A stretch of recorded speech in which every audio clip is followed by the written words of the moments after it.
The main character sits in the room at the computer. He thinks about how he lives alone, like a lone wolf. The only thing that adds color to his gray life is computer games, and he values these moments very much. In the end, it transported him to another world. Holding the controller in his hands, he calmly looked forward, showing no emotions. Voices can be heard from the house.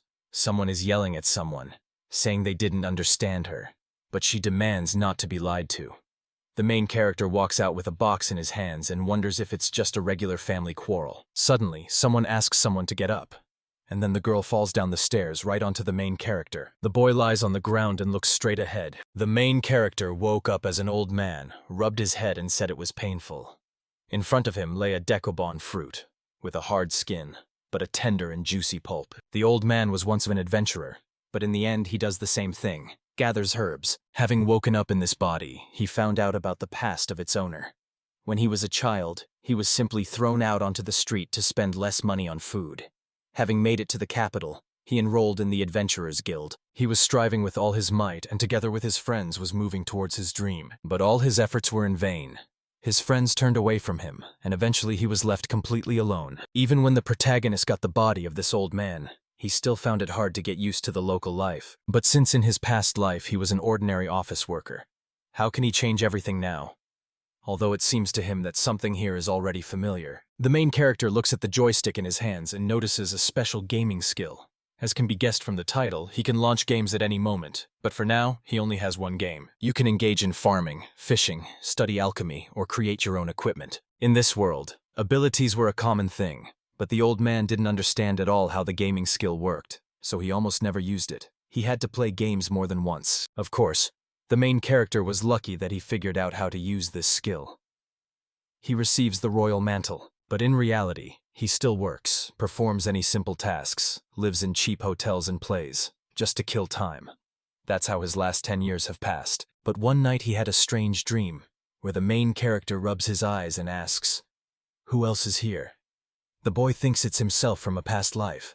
Why is he dressed like a character in a game? Then he points to some panel with his finger and smiles, pondering where exactly it points to. The main character wakes up with a gamepad in his hands and wonders if he just fell asleep while playing. He opens his eyes again and says that it was a strange dream, but the place on the screen is familiar to him. This is the city administration.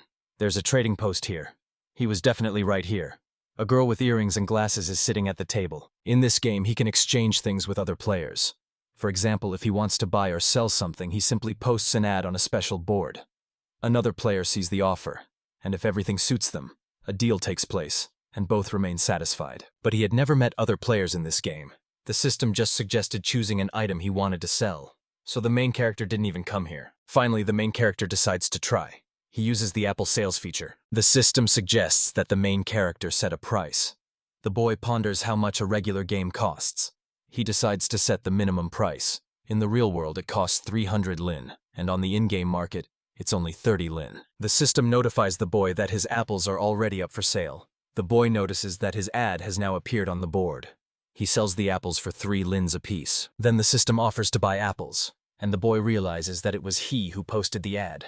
And now he has to buy them for pennies, so it no longer matters to him. He presses the button on the controller, but he is informed that there is not enough money in the account. To pay for the purchase, coins need to be inserted. A coin slot appears in the center of the controller. Then the main character wonders what will happen if he still flips the coin, and decides to do it. Then the system reports that the agreement has been successfully completed, and an apple appears in the protagonist's room. He is shocked to realize that he has actually bought it. It was the most vivid moment for him. He reaches for the apple, and a falling star flashes across the sky. He should have found out about it earlier, since the apple he bought in the game was the tastiest of all he had ever tried. Having realized that he could buy in the game those things that he himself had put up for sale, he decided to go to the trade guild. The girl in glasses apologizes for the delay. She explains that she is in charge of purchasing and selling goods. Before buying anything, she asks to be allowed to try out the product. The main character agrees. The girl tries a piece of apple and wonders how sweet it is. The boy realizes that in this world most apples are sour. That's why it seems so strange to her. She asks the man, "And what about this price?"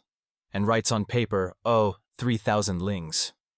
The main character is surprised, because in his opinion, his apples cost 2 to 3 times more. She tells him that, unfortunately, they only work wholesale, As soon as he brings more apples, they are ready to buy them for 500 lins apiece, and he agrees. The next day, the main character brings a barrel of apples, and the girl is surprised that he has come again, since he was here only yesterday.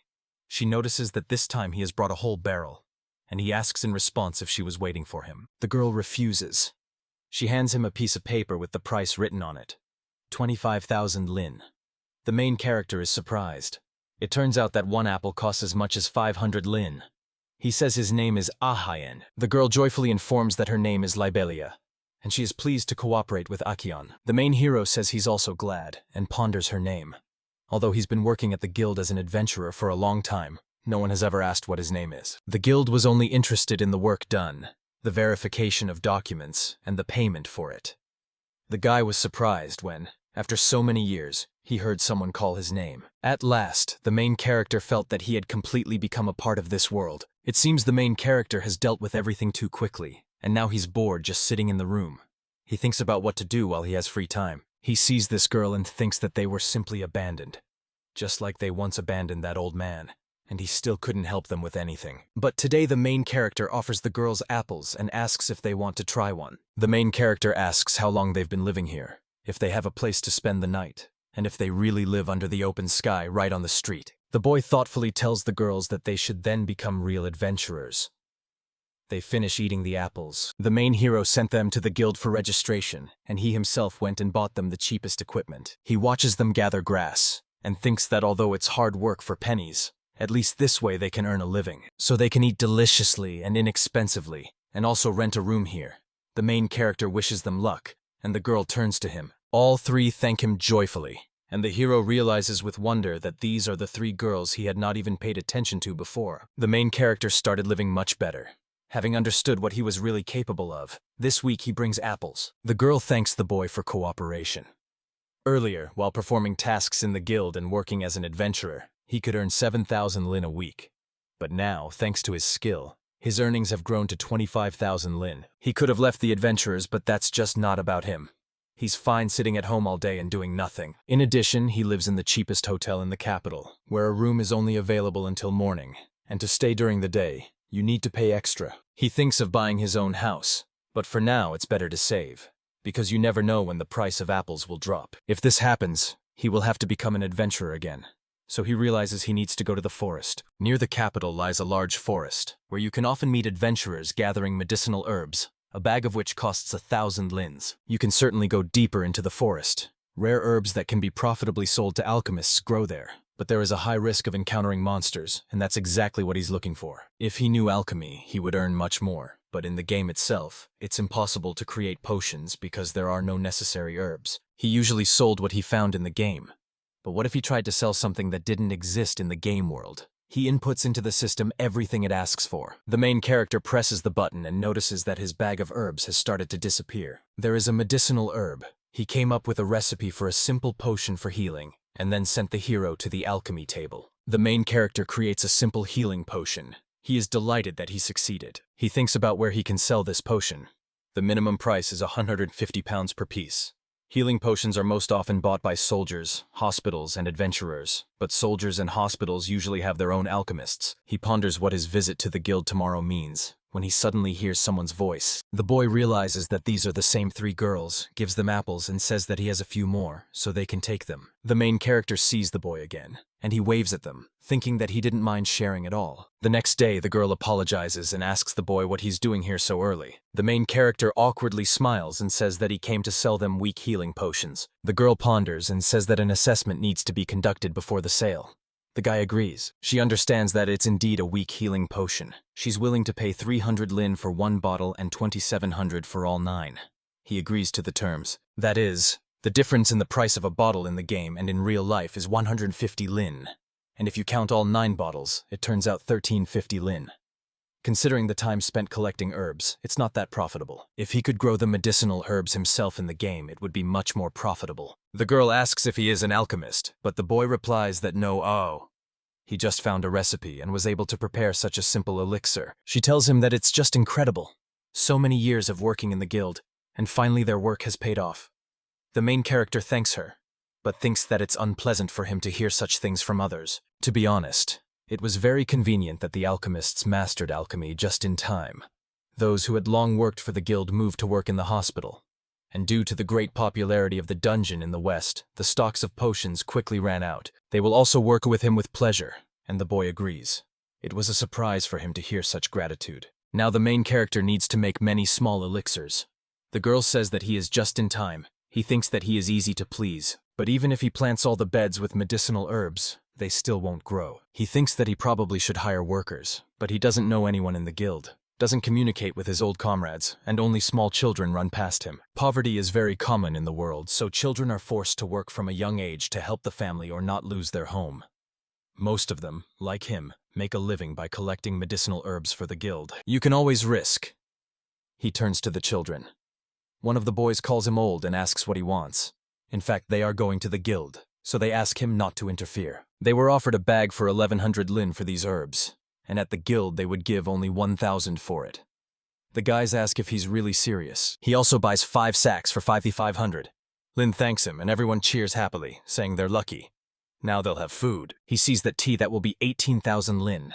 In total, all expenses amount to 14,500 lin, and the final profit of 3,500 lin is not enough. But you won't get far with trading apples either. He knows that the gates to the capital are closed at night. The main character sits by the fire at night and suddenly realizes that he has become so absorbed in the game that he has completely lost his sense of time. He's thinking about having a snack. Maybe it's worth trying to cook food in the game. In the game, you can create not only items, but also food, but the hero does not eat it. It is only needed for decoration. The main character realizes that up of food, like in restaurants on display, but he still decides to try. He looks at a classic Asian meal for 300 lin. Then he thinks he needs to take 2 more meat sandwiches, because 1 meal will not be enough for him. The system asks if he wants to buy a classic Asian meal, and the guy agrees. Then he looks in amazement as everything he has just chosen appears right in front of him, along with the sticks next to it. The main character wishes himself a snack. He eats and feels the slight saltiness of the baked salmon, the sweet taste of the warm rice, and the delicate flavor of the miso soup spreading over his palate. The main character recalls that he used to eat the same dinner in the past, but it wasn't as delicious back then. The main character eats a dish, and from the taste, tears of joy appear in his eyes. It's so delicious that he can't hold back his emotions. He finishes everything to the end and thanks himself for such wonderful food. But the one who has eaten to his heart's content and thinks he is already full, immediately hears someone addressing him. The main hero is very surprised by this. He turns around and ponders what a female voice is doing here, and asks, "Who's here?" Before him stands a girl in a beautiful dress with a fan in her hands. She smiles and asks the boy why he is so surprised. The girl confidently claims that she is the Grand Duchess Framare of Leo Tonstri. The main character asks in surprise if she is really an aristocrat. Leva discontentedly asks the boy if he has heard of her. The boy feels awkward, as in his entire life he had never seen a real aristocrat. The girl covers her face with a fan and says she is the 3rd daughter of King Ro, the founder of the Kingdom of Belfstein. She sighs because even the locals do not recognize her. The boy bows and apologizes to her. He ponders that if you have incurred the nobility's wrath, then it is customary here to bow one's head to the ground as a sign of repentance. The girl calmly asks the main character to lift his head. The boy thanks her and suddenly becomes very surprised. He notices that she has no legs. Lava tells the main character that he looks uneducated, but that's okay. She'll enlighten him. Her father founded this kingdom and lived here 300 years ago. The boy is curious that she is also already 300 years old. The girl responds that she is well versed in magic and knows the secrets of immortality. He jokes that she is like a lich or a ghost, but there's no need to be afraid of her. His life energy is of no interest to her. He's already too old for that. She is more interested in his strange skill and smiles with irony. The main character realizes that she has noticed him after all. The girl asks the boy if it's thanks to him that pure white rice appeared. The boy confirms, and the girl happily says she knew it, after which she folds her fan. Having seen this in his hands, she hurried to talk to him, because her dad had always dreamed of trying this delicacy, and an image of her father appeared in her head. She turns to the main character and asks if he can cook it for her. The man is very surprised, but after a while he agrees and asks the girl to wait a bit. After that, the main character treats the girl to food, and she tells him that he really has an amazing ability. The girl asks the main character to wait here and starts to disappear, which greatly surprises him. Then she returns, but without food. The boy realizes that everything happened very quickly. You leave the boy 2 beautiful round coins and tell him that it's payment for his work. He's very surprised by such a gesture. He picks it up and asks what it is. The girl replies, "When you try it, you'll find out yourself." Leva tells him that it's time for her to go back. If he doesn't want to get wet in the rain, she would look for shelter if she were in his place. She asks him to convey to the king, the founder of these lands, the joy she felt from meeting him. After this, everyone disperses, and difficulties with the terrain begin. The main character sits in a tent for 3,500 ling and thinks that his income from the potion has already disappeared. He looks at the 2 berries and ponders what to do with them. Eat them or try to grow them in the game. But this is a gift from an immortal princess. He's even afraid to hold them in his hands. Though it seems she didn't mean any harm, you think he can try to plant, and the boy is already taking the controller in his hands. He needs to figure out how his skill works and find out the minimum price of 1 golden cherry. Just 1 coin. Lin, the boy, is amazed that it's so cheap. He understands that everything in the game is cheap, and in general, he agrees to sell this cherry. You could set the maximum price and withdraw a bunch of money, but something suggests to him that it's better not to do so. Not that it would harm him much. In any case, you can't call him a real gamer. He usually chooses a medium or easy level of difficulty in games. He notices that something has started to sprout. He reads about medicinal herbs and realizes that they have given their first shoots. Maybe not everything is as hopeless as it seems. The main character ponders what to do in life. Currently, his main dream is to improve his living conditions. He understands that even just selling apples once a week, he can gradually collect money for his own house. But does he really want this? He starts thinking about what else he would like. His armor is already ready. This surprises him. In this world, those adventurers who don't take combat quests are called iron adventurers and are looked down upon. He's one of them. But in reality, there's nothing wrong with that. But neither he nor his grandfather got any pleasure from this work, and all his efforts turned out to be in vain. The main character sits and suddenly realizes they both just wanted to be noticed. He recalls the girl saying they're counting on him now that he's understood how this ability works. It's finally time to get the recognition he deserves, as such power only adds to his confidence. He doesn't have a specific goal, so when he thinks about adventures, he immediately recalls the dungeon. The rain continues to pour incessantly. That night, the boy has a dream in which the old man first meets the goblins. They were tasked with escorting a caravan. The team had 2 experienced adventurers and 3 newcomers who wanted to gain experience. Together, they decided to complete the task and then try to descend into the dungeon. Everyone supported this idea. It was only in this mission that he was like an extra burden. Unlike the others, when he was surrounded by goblins, he couldn't even take a step. The boy asks the children if they are okay and if they can walk, and both answer that they can. Then he stretches out his hand and asks them to stand up. Since then, they haven't spoken. He saw them a few times at the guild, already in beautiful armor. That's how the separation occurs. Some move forward, while others stay behind. The old man is in great pain seeing his loved ones leave him. Now he also has a heaviness in his chest. He begins to cry, but suddenly he wipes away tears, looks at them seriously and says that he will show them something else. They are training in the room. The main character is breathing heavily, holding a weapon in his hands. He is currently on the training field of the Adventurers Guild. The guy wipes his face and thinks he needs a break. A man with a bandage on his eye approaches him and greets him. It seems he used to be an adventurer himself, but due to an eye injury, he quit and became a combat instructor instead. He took an interest in the boy, asking how he was doing, and the boy was surprised by this. The point is that the main character is engaged in alchemy and buys herbs from local hooligans to brew potions. The main character realizes that he has been exposed. He doesn't watch his surroundings, and in fact, he is being closely watched. Since he's an alchemist, what's the point of him training in combat? The main character himself doesn't understand it either. Clumsily, he replies that he just decided to reminisce about his youth. He suddenly starts laughing, and the main character angrily asks him not to laugh at him. Then he apologizes and says it's too funny. Suddenly, the door creaks open with a slight screech. The main character turns around in surprise and notices a blonde girl in armor behind his back. The main character asks the one-eyed man who they are. He replies that he doesn't know himself, but judging by their appearance, it's clear that they are definitely not newcomers. The boy thinks that a lot of money was spent on such a quality sword. Maybe she's from some noble family. He decides to give up, as it's none of his business. After training at the range, he goes to a public bath to wash off the sweat and fatigue, and then heads to the hotel. The main character is heading home and pondering what to cook for dinner when suddenly someone approaches him. The children tell him that they gathered herbs today. He says it's great and asks if all these bags are for sale. The children agree. He realizes he can't carry everything himself. Can they take it to the hotel? They agree. The main character looks at the children and realizes that they dream of becoming travelers. He hopes that they will be able to find their calling in life without this, although it's up to them to decide. He himself lives in the cheapest hotel. The boy lies on the bed and thoughtfully looks up. The fact that he was full of youthful fervor does not mean that one should give in to emotions.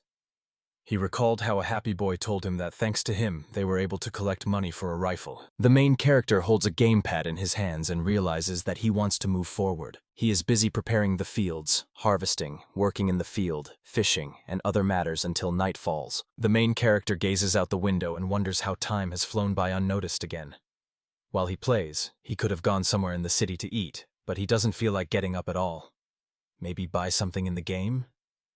Recently, he had a classic Japanese meal, and now he's already dreaming of tonkatsu. Yes, that's right. Madame Framboise gave him a golden cherry, and it seems to have grown already. The main character sees a golden cherry and realizes that the tree has indeed grown. In just a week, it has become significantly taller than the apple tree. He holds a cherry in his hands and thinks that there is nothing special about it. Just a cherry, only berries of a golden color. He still decides to try it. He feels a moderate sweetness and a slight sourness that spreads across the entire palate. He calls it delicious, and thinks that in his past life he tasted excellent cherries, and this taste is very similar to them. The main character eats the second one and realizes that he worried in vain. Suddenly, he is stunned by some sound and he freezes. He wonders what the deafening ring in his head is and realizes it's the system greeting him. The boy receives 1 unit of strength to his characteristics and acquires the skill of a daytime traveler, which greatly surprises the main character. He asks if it's serious, since vampires are called daywalkers. He realizes it's impossible, because he has a fang. The next day, the sun shines brightly. The main character carefully leaves the house, holds out his palm to the sun's rays and sighs with relief, because it seems that the sun has not become his enemy. He believes that most of those who walk in the daytime are vampires who are not actually harmed by the sun, so it means nothing. And also those strange fangs that keep appearing and disappearing. He realizes that he will still have to go into the forest and necessarily find Madame Framari. He looks at the field and notices that there are somehow suspiciously many people there. Although due to the heavy rain, the healing herbs have started growing very quickly. Perhaps that's why there are so many people there. The main character finds a place in the forest where they met Ari. He starts calling out her name, asking if she's there, and suddenly something unexpected happens. He realizes that last time she came to him at night, so she might try to come again after sunset. He apologizes and wonders if she really isn't anywhere. Suddenly, behind the main character, the girl with the fan reappears and asks what happened.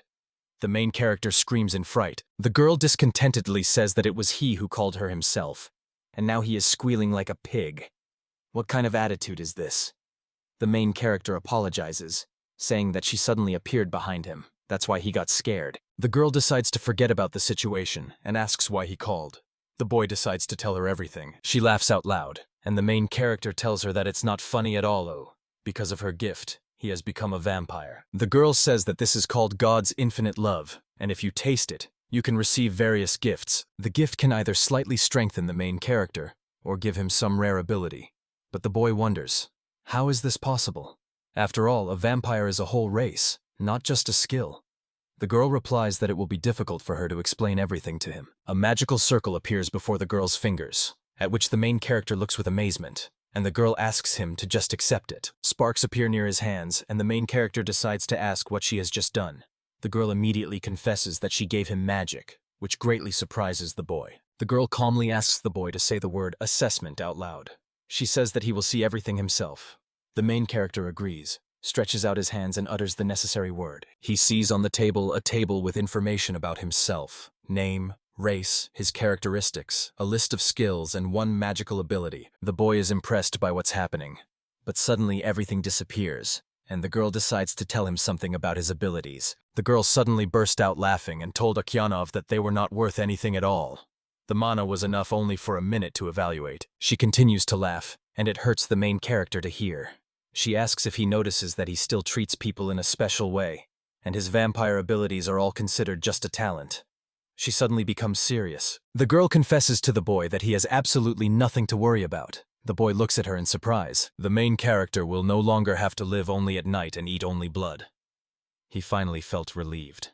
If so, he will no longer have to strain all day, and he will be able to eat normally. The girl tells him, "If you're going to eat now, couldn't you also treat my dad?" The main character agrees. Akian is preparing dinner with tonkatsu, and the girl asks to take into account her advice and kindness. As payment for half of the dish, the main character suddenly finds out about this and is very surprised. She asks the boy to train diligently, develop his body and spirit, and says that someday he will be able to enter her circle. Then she disappears, and the protagonist realizes that he has somehow created problems for himself. The main hero also noticed that after Mrs. Fermari left, everything became as it was before again. The main character tastes the dish and says it's very delicious. He enjoys the tender pork alone under the sound of the rain. And so his life began to return to its usual course. Thanks to the golden cherry, his indicators gradually grew, but with the instructor he still couldn't keep up. The boy looks at his class indicators and thinks that he has already become strong. The main hero didn't even think he would become so strong. He just traded and ate cherries. And then someone apologizes and asks to spare a minute. The girl in armor shows a wanted poster and asks the boy if he has seen this person. The boy recognizes that this woman came to them recently. He is surprised that Tan's so many zeros. He is stunned when he realizes it's about 5 million. The girl asks the boy if he has seen it, but the main character denies it and explains that he was just surprised by such a large reward. The girl says she's ready to pay any amount of money just to find him, and so that he remembers her face well. The main hero thought he had seen him somewhere before, or maybe not. She orders him to be brought to her, alive or dead. She is ready to pay generously for any information about this man.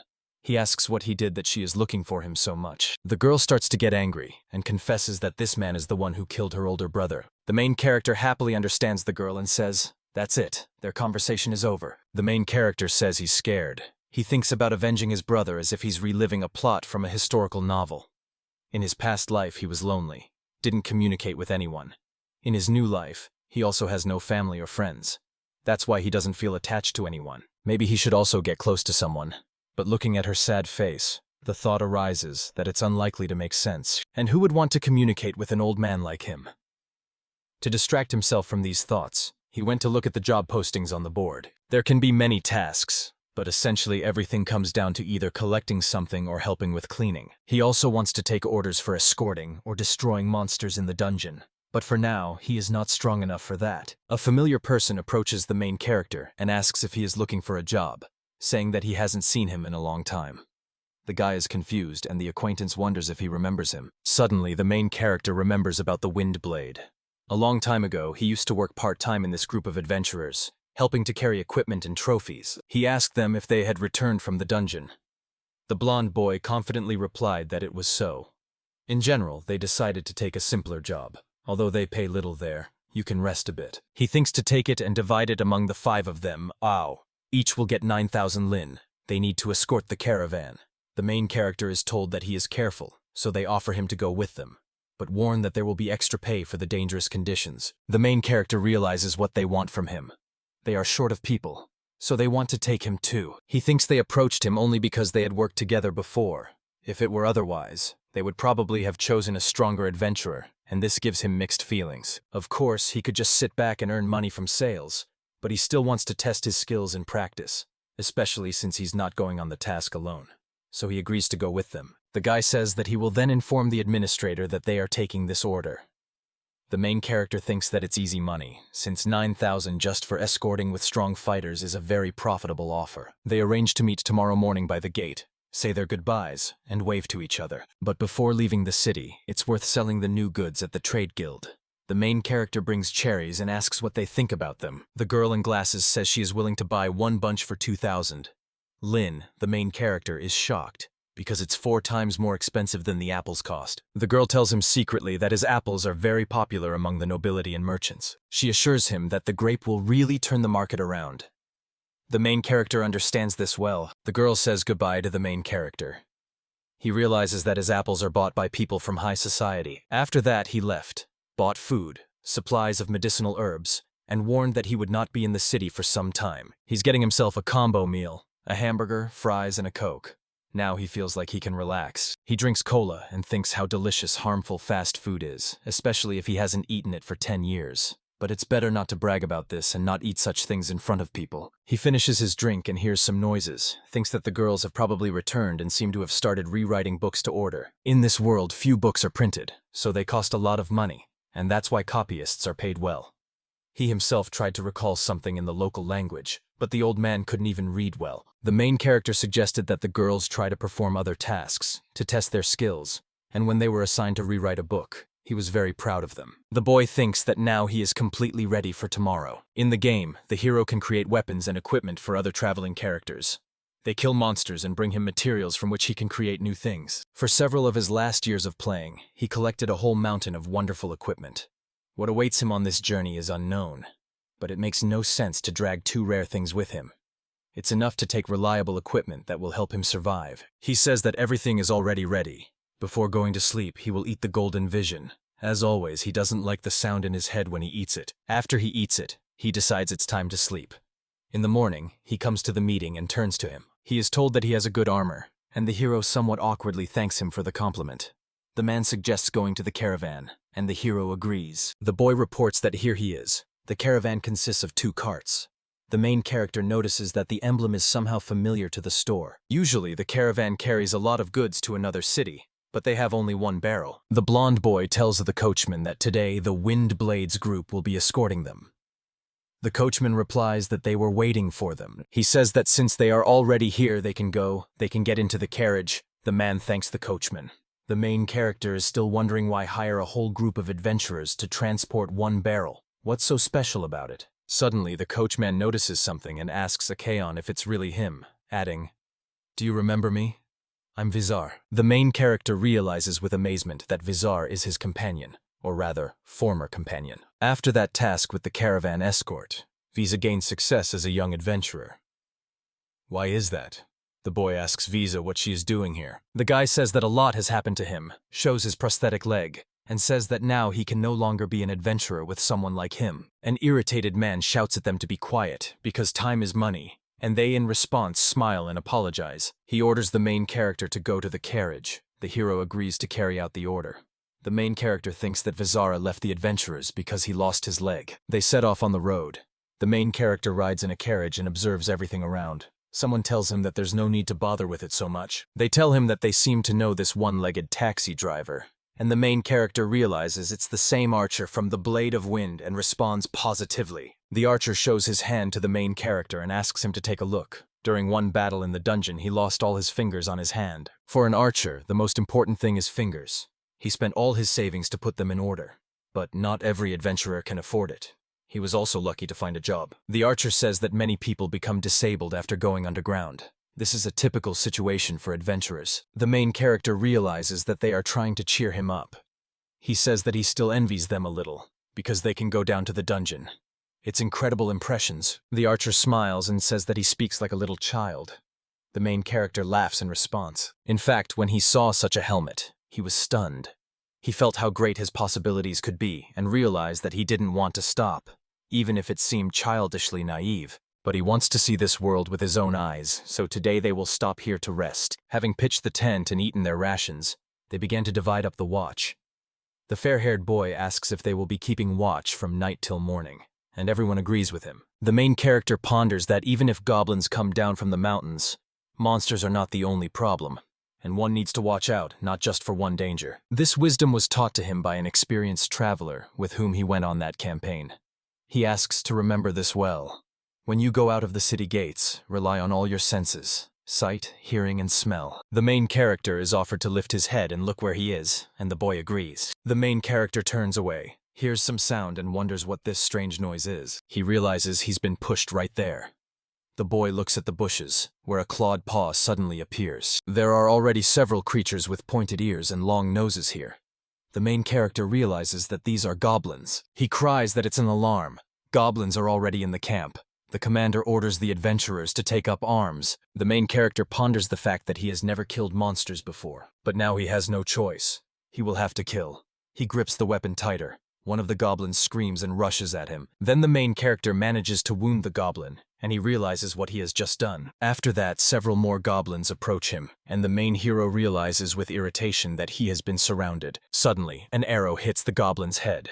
The main character reacts in surprise, and the archer with a smile tells the boy that he's doing well. After that, the archer with a smile tells the main character that he will support him. The main hero wonderingly asks where all the others have gone. There are goblins everywhere. How can he cope on his own?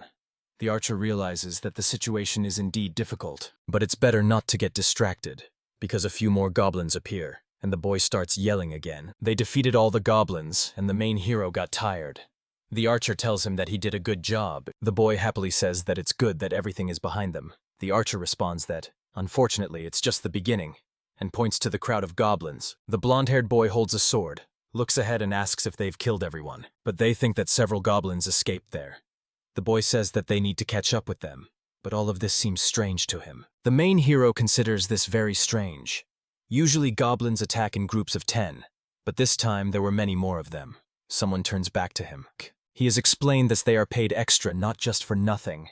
The job is indeed dangerous, and apart from goblins, there are other threats. The main hero suspects that their camp is being deliberately set up for a monster attack. The boy tries to figure out who it could have been. He hears something and realizes it was just Vizar's voice. Then he hears a cough and thought someone was being attacked. The main character approaches the cart and turns to Vizar, noticing a man with a hidden face standing next to him. The main hero orders him to immediately back away from Wiser. He realizes that someone has indeed planned the attack. Someone outside understands that the cries are coming from the carriage. We need to get there quickly. The stranger is angry about this. After that, the boy quickly jumps towards the forest. The blonde orders him to stop. The archer asks the boy if he is alive. But the main character says that it's more important now to find out if Vizar is alive. He shows his hand and says that he is all right. He was only hit in the chest, will live, and the monster attack was organized by some strange man. And all this is just because of some barrel that would have been stored there anyway. But the main character thinks it's better for him not to know, otherwise there will only be more problems. A routine task of escorting someone turned into a real challenge. After the goblin attack, their group became more cautious, but they further reached the desired location without incident, and they were told that he had been very helpful. They tell him that if any work comes up, they will definitely let him know. The main character smiles in response and waves at them. Then he looks at the parchment and thinks that he can exchange this check at the guild. He didn't even suspect that the risk bonus would be so big, when suddenly someone approaches him. Vizar approaches him and suggests they have a drink together. The main character is surprised by his appearance. The main character says he's not playing anymore, says goodbye to Vizar, but wants to tell him something else. Vizar puts his hand on his heart and asks Akihan if he's still angry with them. The main character thinks about the insult and wants to say that it's already in the past, but decides to respond differently. The boy tells Vizar that he's actually glad they broke up back then. After that, Akihan leaves, and Vizar stands in shock, watching him. This is Stens in shock, and he realizes that they've abandoned him themselves, so it's all fair. Someone approaches him and asks if he's Vizar, and if he can answer a few of their questions. Vizar realizes that he himself is to blame, because he mindlessly followed this trail. It's good that they parted ways. He won't have to go through the same thing as the others now. The main hero finds out that his total prize is 14,000 lins. He takes a bag of money in surprise, with a total reward of 9,000 lin, plus 5,000 for hazardous conditions, and considering the trip back, he was making 2,300 lin per day. From a financial standpoint, such orders are more profitable than selling zil or food, but the risk of getting killed just isn't worth it. If he wants to earn more, he will have to complete tasks from monsters or go down to the dungeon. But is he ready to risk everything for the sake of money? He holds the coin and realizes, adventurers risk not just for the sake of money. In this case, the main character ponders why he wants to become an adventurer at all. The main character realizes that money is important for a comfortable life. But if you chase only profit, you can lose the true joy of life itself. The boy clenched his fist. He wants to get pleasure from adventures, not just seek benefit. His first goal is also to send him on a safe and easy journey, if such a thing is possible. First, he needs to find a carriage that will take him to the capital. A girl approaches him from behind. She tells the main character that some very important person wants to see him. The guy is very surprised by this. After a while, he finds himself in front of the girl who gave him the golden cherry, and awkwardly lowers his eyes. The main character awkwardly turns to Faramir and asks what she is doing here. Actually, she has a request for him. The girl asks him to carry something to a certain place that she will tell him. He no longer likes the way she puts it. Even if she asks again, he's no longer sure he'll be able to do it. Ari points at him with her finger and reminds him that he owes her. Apparently she shared a useful spell with him. She's talking about entrusting something truly valuable, something really important, and she can rely only on him. She thinks that with his level, it won't be a problem. Or maybe he just wants her to see for herself how much stronger he's become. The boy realizes that the girl has already guessed. He started growing golden cherries. He confesses that he is not sure if he can handle such a serious matter. She calls him stubborn. Someone turns to the girl and starts telling her something, and the boy sits in front of them. Then Ari gets up, takes her fan, and decides to act. If she succeeds in completing the task, her rating will increase from iron to bronze. There are 4 ranks for adventurers: gold, silver, bronze, and iron. Given his weakness, he didn't even dream of a promotion. He says it's a great honor for him, but he's not sure if he has enough strength to move on to the next level. The head of the guild tells him that promoting his rank is not a problem if he completes the task, and the boy realizes that he will also be involved in it. The girl returns to Akihan and with a fierce expression says that if he refuses now, she won't be able to show him any leniency. The main character agrees to carry out her order. The boy walks away discontentedly and says that Framari insisted that he get there on foot. It's real torture for old bones. The task is actually simple: to deliver the egg to a certain mountain. He was told that this egg belongs to the Dragon Lord, about whom old legends go. Apparently, someone stole this egg from the nest. After lengthy and exhausting searches, the egg was finally returned. It needs to be put back in its place, but doing so is not easy. Some mysterious group of mercenaries is hunting for the egg. He had chosen a few fake couriers, and he did it to confuse those who were chasing. But why would the country try so hard to return some egg? To this question, Ari told him one story. Long ago, when the kingdom of Belstein was still very small, it was suddenly attacked by the Dragon Lord, whose eyes burned with nothing but rage.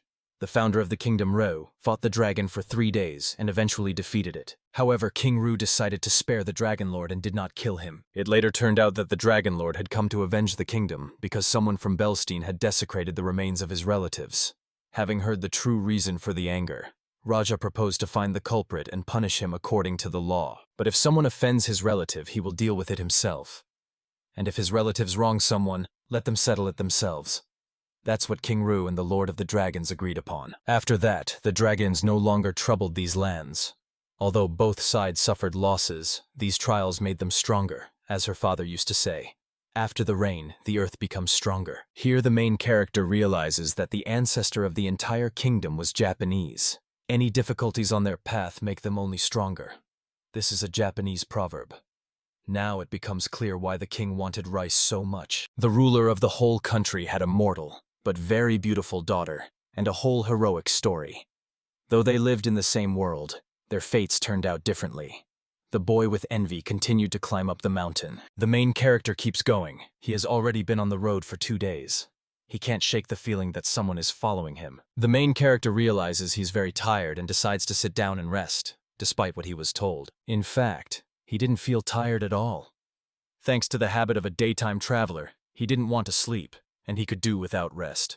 Moreover, he knew how to sense if someone was nearby. He wants to finish it as soon as possible, because in addition to delivering the egg, he has been entrusted with another task. Mage was to act as bait for the assassins from the crime syndicate who wanted to get the egg. And then the knights would arrest the attackers and interrogate them. And yet he is still worried, does not feel the knights nearby. In fact, the killers were unable to get rid of them. He just winds himself up.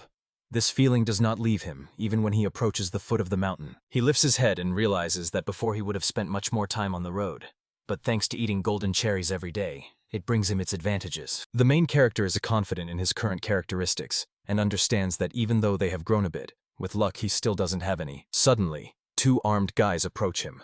One of them, holding a sword, tells Akihan, "If you don't want to die, give everything that's in your bag." The main hero suddenly realizes that a reward has been announced for him. He recalls seeing himself in a carriage the previous night. His partner jokingly calls him the notorious Bloody Blade, and the hero asks him to be quiet. The boy is amazed because he realizes that Ben is the name of his former comrade, the strongest of all. Could it really be him? The main hero thought he had become the strongest adventurer, but now it had become clear what he had really become. Suddenly, Akiana is shocked by something, and at this moment Ben strikes him with a sword and tells him to shut up. The boy angrily tells the main character that he knows nothing about him, but suddenly something unexpected happens. The main character falls to the ground, and Ben's partner asks if he killed him. He agrees and suggests taking the egg and leaving. They've already killed those who were in armor, but that doesn't mean no one else is following them. They open the bag and see only grass inside. They realize they've been cheated. He looks weak, but still managed to reach the mountain faster than everyone else. The bank reports that it was absolutely useless and remains so. It was unreasonable to think that he was entrusted with something valuable. By the way, They say he started selling medicinal potions. Ben understands this and says that he was just wondering why he had such good leather armor, but he could have just sat there, mixing his herbs. But no, he attacked the hero, and that's what doomed him.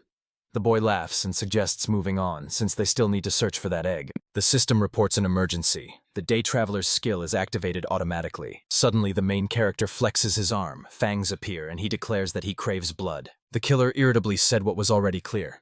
The one they were chasing had nothing on him. One of the killers, impressed by the complete failure of their affair, exclaimed bitterly and distrustfully. He was indignant that they had spent so much effort, and in return received from this person only salt and some kind of key. An agitated man emotionally accused another, insisting that if the egg had been stolen, there would have been no problems.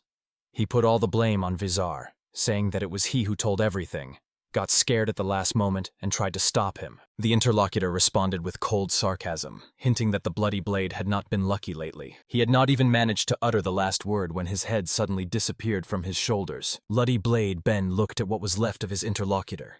His gaze became empty, and his pupils narrowed. All he had time to do at this moment was to ask one question. Akiyun's response turned into outright mockery. He burst out laughing, mockingly asked what had happened to the boy's face, and contemptuously called him a bad person. The main character continued to feign surprise and asked if his opponent even understood what a bad guy was. His former comrade, barely containing his anger, could hardly shout back a threat in response. Akion finally stopped pretending to be polite. He directly said that he sees a person in front of him who blames others for their failures, while in reality they are up to their ears in their own problems. Having heard this last insult, the young man couldn't stand it and burst out. He angrily shouted that he would cut off his head right now, adding with fury that such a monster didn't even deserve to be taught by him. In response to the malicious remark, the mocker sneered contemptuously and sarcastically asked what exactly his opponent was going to do, insisting that he repeat his words. An experienced man, no longer holding back his anger, tried to shout something and rushed into an attack, turning on a combat technique called instant step. The warrior reacted instantly and with a sneer, as if mocking the confusion of the opponent, sarcastically asking if he was not going to run away at such an important moment. The enraged warrior shouted at the impudent fellow to be silent. Indignantly, he added, "Should a bloody sword really be afraid of some pitiful wretch?" The mocker replied that the young man himself was to blame, because he simply gave up and dropped his hands, adding with irony that he could not even imagine how difficult the path to the top of power or success was. The former comrade continued his story, explaining that to survive, one sometimes has to do the hardest and most unpleasant work just to somehow make a living. He emphasized that even a single mistake on this path can be fatal, costing a career or even a life. The hero was interrupted by the main character, who decided to finish his own long emotional story himself. Akion coldly and indifferently stated that he was not interested in this whole male drama at all. He wanted to say something else, but didn't even have time to think, as the main character interrupted him. Akion replied with bitterness that it was they who had abandoned him, and they themselves had chosen their current path. An experienced traveler finished his thought with a bitter remark, recalling a well-known proverb and emphasizing that everything that happened between them or their choice can no longer be changed. After these words, the former friend completely lost faith in himself, and it seemed that he had nothing left to hold on to. The defeated man trembled with fear and begged for mercy, asking not to be touched, because he had a daughter. He, breathing heavily and acknowledging his guilt, still tried to justify himself, said that it was because of his lifestyle that his daughter ended up in a shelter, and he himself was to blame for choosing the wrong path. The man, trying to appeal to the victor's conscience, asked in a trembling voice if he could really allow a little girl to go through this. He warned that by taking away her father, he would doom her to the same fate as theirs. The winner, looking at this pitiful picture, merely sneered and coldly commented on how low the Bloodblade clan had fallen if they were already begging for mercy. The winner responded coldly and reproachfully, asking if the man had ever thought about the girl he had once taken away from his older brother, hinting at his double standards. Having completely lost hope of coming to an agreement, the former comrade decides to attack. A dull, heavy blow rang out, "Oh," and the argument ended. Then no one said anything else. The winner stood over the body, and in the silence his heavy thoughts were almost audible. He had just killed a person for the first time in his life. Yes, he thought that this man was not just anyone, but a former comrade who had once stumbled and gone too far. The bitterness and weight of what had been done still lingered in the air. When the young man woke up, he was amazed to realize that he didn't feel anything at all. He wondered if it was self-defense or the murder of a criminal. What bothered him was that he didn't feel any guilt, and he thought that this was probably the result of everything that had happened. With bitterness and slightly mocking himself, he thought that during the fight he behaved like some kind of anime villain. He thought about Ban's fate. He noticed that only ash and something else remained of him. Before him lay the gloomy severed head of Ban, and now he didn't know what to do with it. In essence, he noted that carrying the head in a bag is practically impossible. It will start to spoil. Therefore, as an option, he suggested salting it to prevent it from decomposing. Suddenly another idea occurred to him. He remembered about vampires and wondered if they could turn people into ones like themselves, possibly considering it as some kind of way out. Having discarded previous ideas, he suddenly found a solution. He said uncertainly that there was a better way. He smiled a little and decided to send Bonza into the game, even dead. It was weird to him because he didn't think a person could fit in there. But when it worked, he was glad. He checked the main idea of his plan. All the items he had left in the game were kept there fresh and in excellent condition. Having made sure that the threat had passed, he decided that it was now safe to retrieve the egg from the game for his own purposes. On the screen, a system window appeared, offering the interlocutor to buy the Dragon Lord's egg. He recalled that he had been keeping this egg in his game from the very beginning of the journey, so that it would remain completely safe and not be harmed. They heard her remark with satisfaction that his skill was very useful. Then he also remembered the woman who had warned, if something happened to the egg, he would be responsible for it himself. Aharon assessed the situation, looked around and silently noted that there were no enemies nearby. At that moment, a large shadow falls on him. The hero did not expect this and raises his head. He hears a loud sound, similar to human speech. The protagonist distinguishes the word human and notices a huge, stretched-out tail. Behind the voice was hiding a great dragon, who sternly asked the hero if he was not the messenger of the king's daughter, trying to understand who he was and with what purpose he came. The dragon asked if Acheon had come to return the egg. Seeing the Dragon Lord himself, Acheon became frightened, screamed, and admitted that the egg belonged to the dragon, relinquishing all his claims. The Dragon Lord showed his power when he drew the egg to himself with the force of his mind. The man was amazed, realizing that the egg belonged to a very powerful creature. A huge creature turned to the hero. In gratitude for returning the child and destroying the vile villains, it promised to give the hero an answer to one question. The dragon began to speak and pointed to the hero. Then he explained why the man he had bitten had crumbled. He was unworthy of mixing his blood with the blood of kings. The dragon warned that unworthy people may have monstrous offspring after being bitten by a hero, and advised to be careful. At last the Dragon Lord spoke his farewell words, addressing the man as the Night King of Bazaar. Left alone, the hero was impressed to the depths of his soul. He became afraid of how much this creature had learned about him, and he was overcome with a strong fear. He sighed with relief and fatigue, suddenly realizing how tired he was after everything that had happened. After a long and difficult journey, he finally returned to the capital. In a familiar place, a young girl cheerfully called out his name. Aki-han greeted him warmly. The girl noticed that his journey had been full of adventures, and sincerely rejoiced that he had returned alive and unharmed. She happily asked if it was true that he had brought grapes, and assured that they would be sold out immediately, because buyers had been waiting for a long time.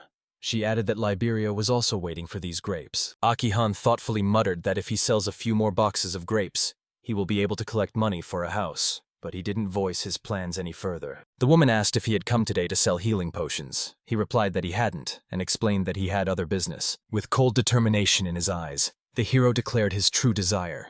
He wanted to personally meet the one who had set the price on Benz's head. Akian suggested meeting with the client who had set a reward for the criminal's head.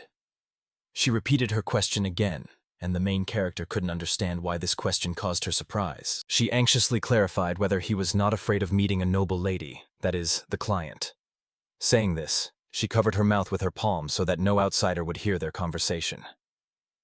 The adventurer immediately understood what it was all about. He decided not to risk it and responded to the question with another question. Would he get a reward? Surprisingly, it worked. The girl arranged a meeting with the client. The hero asked with irony if this woman really scared everyone here. The action moved to the guild's reception room. A noble lady turned to the hero who had just appeared and began a conversation based on the information she had received. He came to talk about her order. Akion confirmed her words, noting about herself that this woman indeed looked strict and serious, as the rumor said. A slight tension hung in the air. Having realized that there was no time to waste on polite conversation, he suggested that she get straight to the point. As he opened the box, he reminded her of the terms of the order. The culprit had to be delivered alive or dead, hinting that all requirements had been met.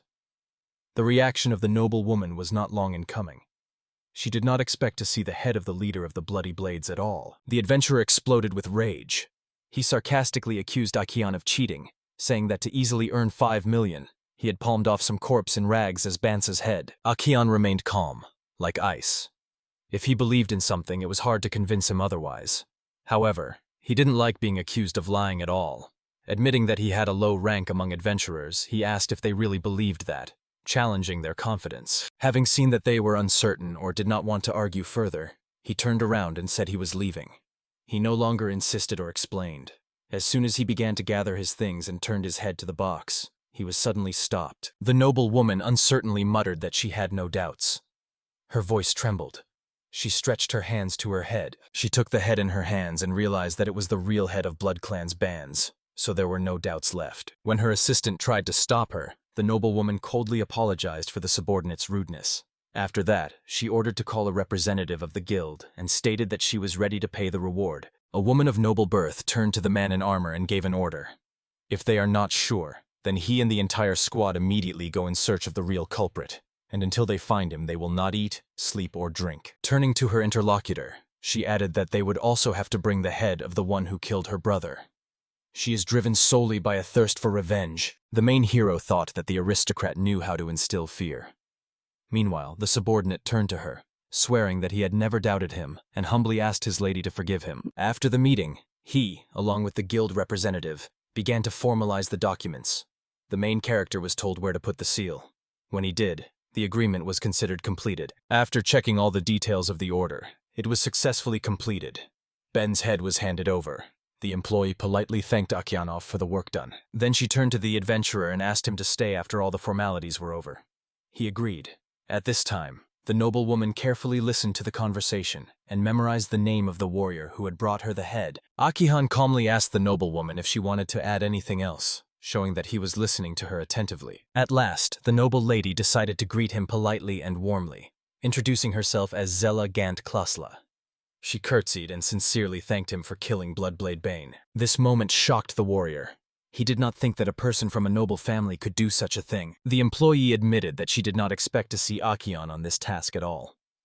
Akion replied with irony that he could have said the same about her. He was also surprised that she was engaged not only in evaluating goods. She modestly said that not only can she work today, but other employees are currently unavailable. With an unchanging expression, she suddenly added that the bodies of criminals can be considered food, albeit indirectly, which caused genuine astonishment. The worker quickly eased the tension, saying it was a joke, and Akihan mentally wondered why there were so many frightening women around him. She immediately switched to a business tone and offered Akion to withdraw a large sum of money at once, as it was inconvenient to carry it with her. She was interested in whether he had any plans for this money. Sensing his uncertainty, the worker enthusiastically promised to give him useful advice. She proposed creating a financial department in their trade guild, assuring Akion that his funds would be safe. Akion realized that the whole conversation had been a subtle advertisement for the guild's banking services. Though he was a bit taken aback, he still smiled and agreed, deciding that it was a good choice. The girl literally beamed with his consent. She enthusiastically assured that it was a wonderful decision, and he would not regret a single second. Hastily pointing to the documents, the girl explained that it was only necessary to sign in 2 places. At this moment, something occurred to the main character. Concentrating intensely, he finally remembered. He wants to become an investor for the orphanage, and clearly states that he plans to use part of the funds purposefully. And in this regard, he offers the employee to help him in this matter. Akihan thought about himself. He honestly admitted that he didn't regret killing Ban at all. He recalled how Ban himself had said that his daughter lived in the capital in an orphanage, and this even more convinced him of the correctness of his action. Having settled his affairs, Akian completed all the necessary evening rituals, spent his last 100,000 lin in the game, and soon returned to the hotel. At the hotel itself, a young man felt a slight excitement. He decided to deal with it, and inwardly tuned in for self-analysis. Having prepared and anticipating the outcome, he said, "Assessment." Before his eyes appeared a familiar system window. He was convinced. His guesses were confirmed. He really had new skills. Among them were Game, Daily Steps, Instant and Silent Step. He was interested in a new skill, Quick Step. He recalled that Ban had a similar ability. He had noticed it back then when he stopped hearing the sound of his own footsteps. He was disgusted at the idea of gaining skills at the cost of someone's life. He didn't want to turn people into dust for that. so he wondered if it was worth using his daywalker skill to take abilities from others. Lying in bed, he tried to understand what was happening to him, and thought about whether it was a gift or a curse. But the main thing for him was that he had finally figured out what was going on with him. His thoughts were interrupted. Akiane realized he couldn't focus on sleep. Maybe he was too tired or overloaded with information, so he couldn't fall asleep. Fatigue and the desire to rest led him to the thought, what if alcohol will help to fall asleep and forget? With this intention, he decides to go out into the street. Though he remembered that it was possible to buy something to drink in the game, there was only tea, juice, or sparkling water available. Therefore, if he wanted to have an alcoholic drink, he would have to go and buy it in real life. He was reminded of drunken delirium when he thought of alcohol. A rare berry with the same name could be found only in dungeons, and its juice was used to make the finest lacquer. He irritably asked the merchant, who had almost nothing to sell because of them. Akihan refused to buy snacks at the store because it was more convenient for him to buy food in the game. The seller tried to persuade him to take dried meat along with a drink, and assured that everything was available. But Akihan politely refused. On his way, he wondered if alcohol would be more enjoyable in the company of friends. He had hoped to sit in a bar, have a strong drink, and talk to someone, but the bar turned out to be empty. Realizing it was a bad idea, he returned to the hotel with a feeling of loneliness. It occurred to him that he could theoretically make wine and liquor on his own, using his gaming stock of grapes and fruit. However, he understood that if he sold too much merchandise, it could draw unwanted attention to himself. Suddenly, his thoughts were interrupted. He barely managed to dodge the sword. The blow was so close that he almost fell. The reaction did not fail. The main character even managed to hold on to the bottle of alcohol. The first thing the main character thought was that some maniac had attacked him. But when the attacker began to accuse him, calling him old, and saying that because of him he was kicked out of the group, Akeon immediately understood. This was a subordinate of Lady Zella. The young man was puzzled and confused. Could it really be that this man was expelled just because of a quarrel with that woman? Having realized the danger, he decided to turn into a deserted alley to avoid extra glances. Inside him, indignation was seething. Was he to blame for someone's despicable behavior? And did this person now want to kill him? Seeing the warrior flee, the pursuer rushed after him, loudly shouting for him to stop. He was very enraged by the young man's attempt to escape. Having turned the corner, the boy exclaimed in surprise and contempt to his attacker, calling him old. But nothing could be changed now. Returning to the hotel, a window with the player's profile appeared on the screen, where there was a new skill, provocation. Seeing this, the main character felt unwell, and a slight fear appeared in his heart. The young man bitterly acknowledged that he was to blame for what had happened. After all, it was he who had decided to test his theory in practice. However, the feeling of injustice and irritation still did not let him go. Thinking about it, he transferred the remains into the game. The system responded unexpectedly. He received a recipe for a new type of fertilizer. This only confused him even more. The horror and disgust of what he had done completely ruined his mood for drinking. Now he was finally convinced. His skill as a daywalker indeed allowed him to steal others' skills, but the price of such knowledge was too high. He suddenly had an idea. So as not to leave the alcohol in the middle of the hotel, he decided to take it to his gaming space. Suddenly, a system window with a new task appeared in his game interface. He needed to figure out how to make alcohol. The system hinted that more detailed information could be found on the task panel. He was really surprised, because after 10 years of playing, he thought he had completed all possible tasks. Where did this new assignment come from? The task became clear. It was necessary to build a winery near the estate. They promised to open recipes for various alcoholic beverages in return. But special materials were required for construction. The boy quickly realized that he wouldn't be able to obtain these resources in the usual ways within the game. This meant that he would have to act outside the boundaries of the game itself in order to complete the task. He suddenly understood it with icy clarity. He would have to go underground. This discovery frightened him and at the same time steeled his resolve. Several days had passed since receiving the new task. The young man returned to selling potions and fruits and resumed his training. From time to time, he would bring leftover fruits to the 3 familiar girls. He irritably realized that he should have taken care of this matter long ago. Due to the lack of clear deadlines, he constantly kept putting it off until later. Inside him, a feeling of regret was growing. He understood that he should have acted earlier, but now this chance was already lost. After some deliberation, he made a final decision. He would still have to go down to the dungeon as the task required it. Suddenly letting out a loud sneeze, Akeon, who was holding a joystick, broke away from virtual reality and looked around. There was a draft in the room. He did not even notice how it became cool. Oh, It was precisely because of this that he began to sneeze. The thought of the approaching change of seasons and the upcoming expedition made him speed up his preparations. He realized that the sooner he started, the better. He checked his things with renewed determination. Everything was in perfect condition. Everything necessary was ready, and the things were neatly packed. He felt completely ready. His goal was a journey to the city in the west, near which the required dungeon was located. To cheer himself up, he exclaimed this thought out loud, which attracted the attention of passers-by. He exclaimed this as if to cheer himself up. But immediately after that, he felt a slight shame for his words. The carriage started moving.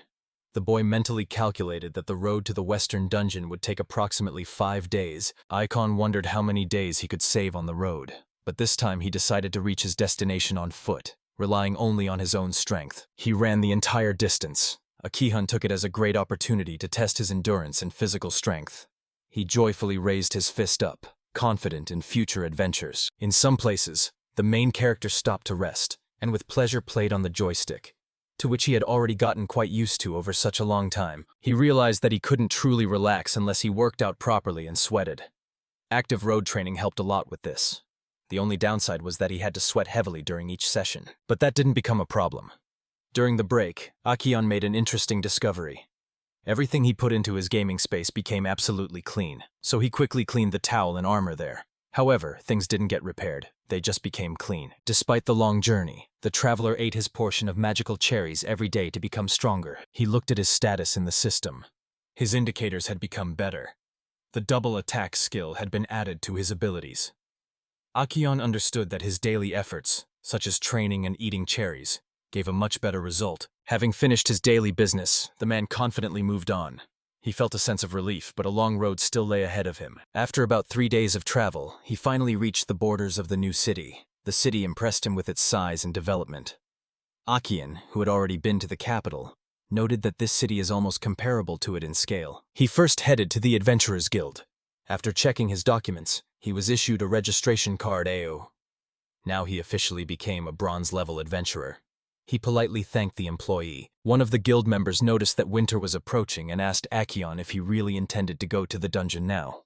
The boy confirmed his intentions and wondered if the time of year had any significance for the features of the dungeon. The employee explained that due to the snow and winter, there is significantly less work on the street, so more adventurers are now going to the underground, where the weather does not reach, and it is getting very crowded there. Based on this, the staff member strongly advised Aeon to sign a long-term hotel residence contract in advance while there were still vacancies, and offered a special deal from the hotel itself, which is managed by the guild. The main hero noticed that the guild workers were increasingly reminding him of cunning consultants from modern stores, who skillfully imposed various services. Soon he reached the entrance to the dungeon and saw people entering it. He looked closely at the entrance. It was a beautiful arch that immediately caught the eye. He also noticed that the dungeon belongs to the local ruler, but it is managed by the Adventurers Guild. Akion recalled that newcomers are always told the rules before their first entry, and everyone also needs to show their registration card. His gaze slid over the strict rules that hung on the wall. Mandatory card registration at every entrance and exit. At the end was a short, but noticeable warning. To be careful. Standing by the gates of the dungeon, the main character was overwhelmed with excitement. A dream he had once abandoned was finally becoming a reality at the moment when he was preparing to take a step into the unknown. When Akion entered the dungeon, he immediately felt a strange tension and heaviness in his stomach. Inside, everything resembled a tangled labyrinth. Dark, gloomy walls, and the sounds of battles came from all sides, creating an oppressive atmosphere. Despite the initial tension, he felt excitement as he moved forward. He was overwhelmed with emotions. The warrior realized that he couldn't stop and had to keep going. Having turned the corner, he heard the sounds of monsters.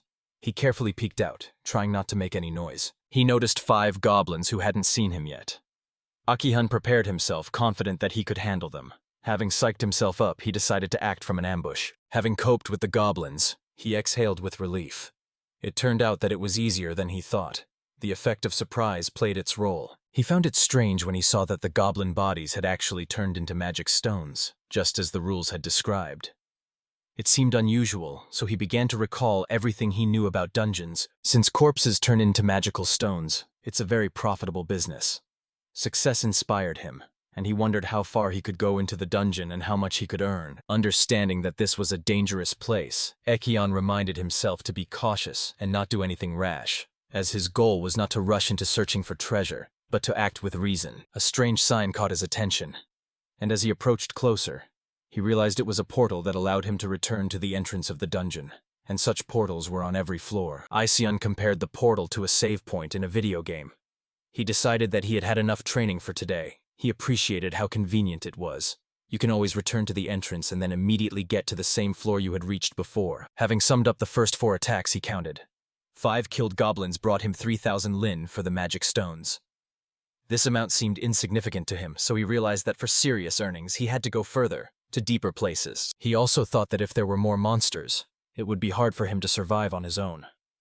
His thoughts were interrupted by the noisy adventurers. Someone was insisting that their team wasn't suitable for collaboration, but the main character, not paying much heed to these words, decided to move forward nonetheless. Having heard the address, Grandfather, not wanting new problems after the last adventure, also decided not to interfere and carefully bypassed the quarrelers in a different way. He firmly decided not to get into other people's quarrels anymore. Someone was desperately screaming, asking for help. This scream was heard by a young man. Although he didn't want to get involved in trouble, he felt like someone was hiding behind his back. Meanwhile, one of the attackers got angry and shouted that no one had asked this warrior to intervene.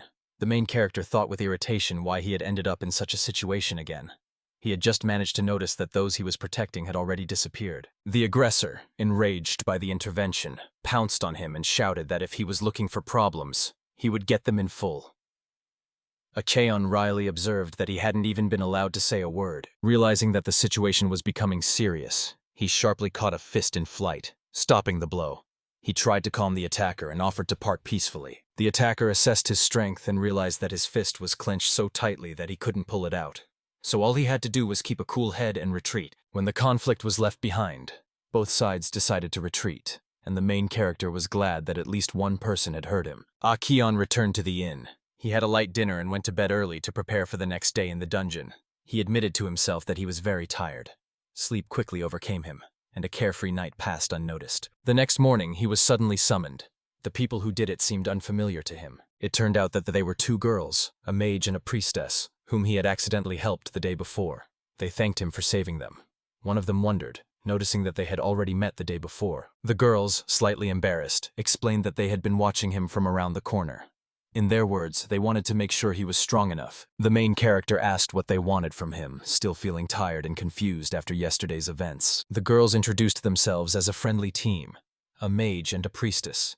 They immediately invited the main character to join their group for dungeon raids, as they were convinced by his actions that together they were a great team. Akihan pondered the proposal to join the girls. It seemed to him that at his age it was already too late to wait for any changes, but their words about the need for reliable protection ahead sounded tempting. Inside him, doubts and curiosity struggled. Although Akihan was hesitant inside, he politely but firmly declined. But the girls wouldn't give up. They insisted, asking him to go with them at least once. Akihan sighed inwardly, realizing he was being pressured. But for the second time he couldn't refuse, so he agreed, and the girls exclaimed joyfully. They immediately offered to get acquainted. The girls started getting acquainted. Misha, who possessed magic, proudly said that she was the 3rd daughter of an aristocrat and had come here to gain experience. The second girl, who was a priestess, quietly introduced herself as Sis and said that she had grown up in the temple. Misha further explained they were from the same city and studied magic together. Roughly speaking, she was an attack mage, and Sis helped her with support. She also added that there are 2 main properties of magic, demonic and holy, and all other magical powers are created when they are combined. Misha explained that pure magic, or divine magic, has a rather poor reputation in society. The main character noticed that Sis is a fairly quiet person, and Misha is her complete opposite. At this moment, Sis decided to ask what the main character's name was. The main character briefly told about himself. He is an adventurer in the capital who has recently decided to try something new. He called himself Akiyun. When the acquaintance was over, the traveler from the capital suggested going underground. Inside, he decided it was better not to tell about his game. The girls, especially Nisha, were surprised by his haste. Akian, already imagining himself ahead of the group, suggests waiting a minute, to which the girls just look at him in surprise. Acheon said he was running to the inn to change into suitable equipment for the dungeon. Turning around, the main character apologized for making her wait.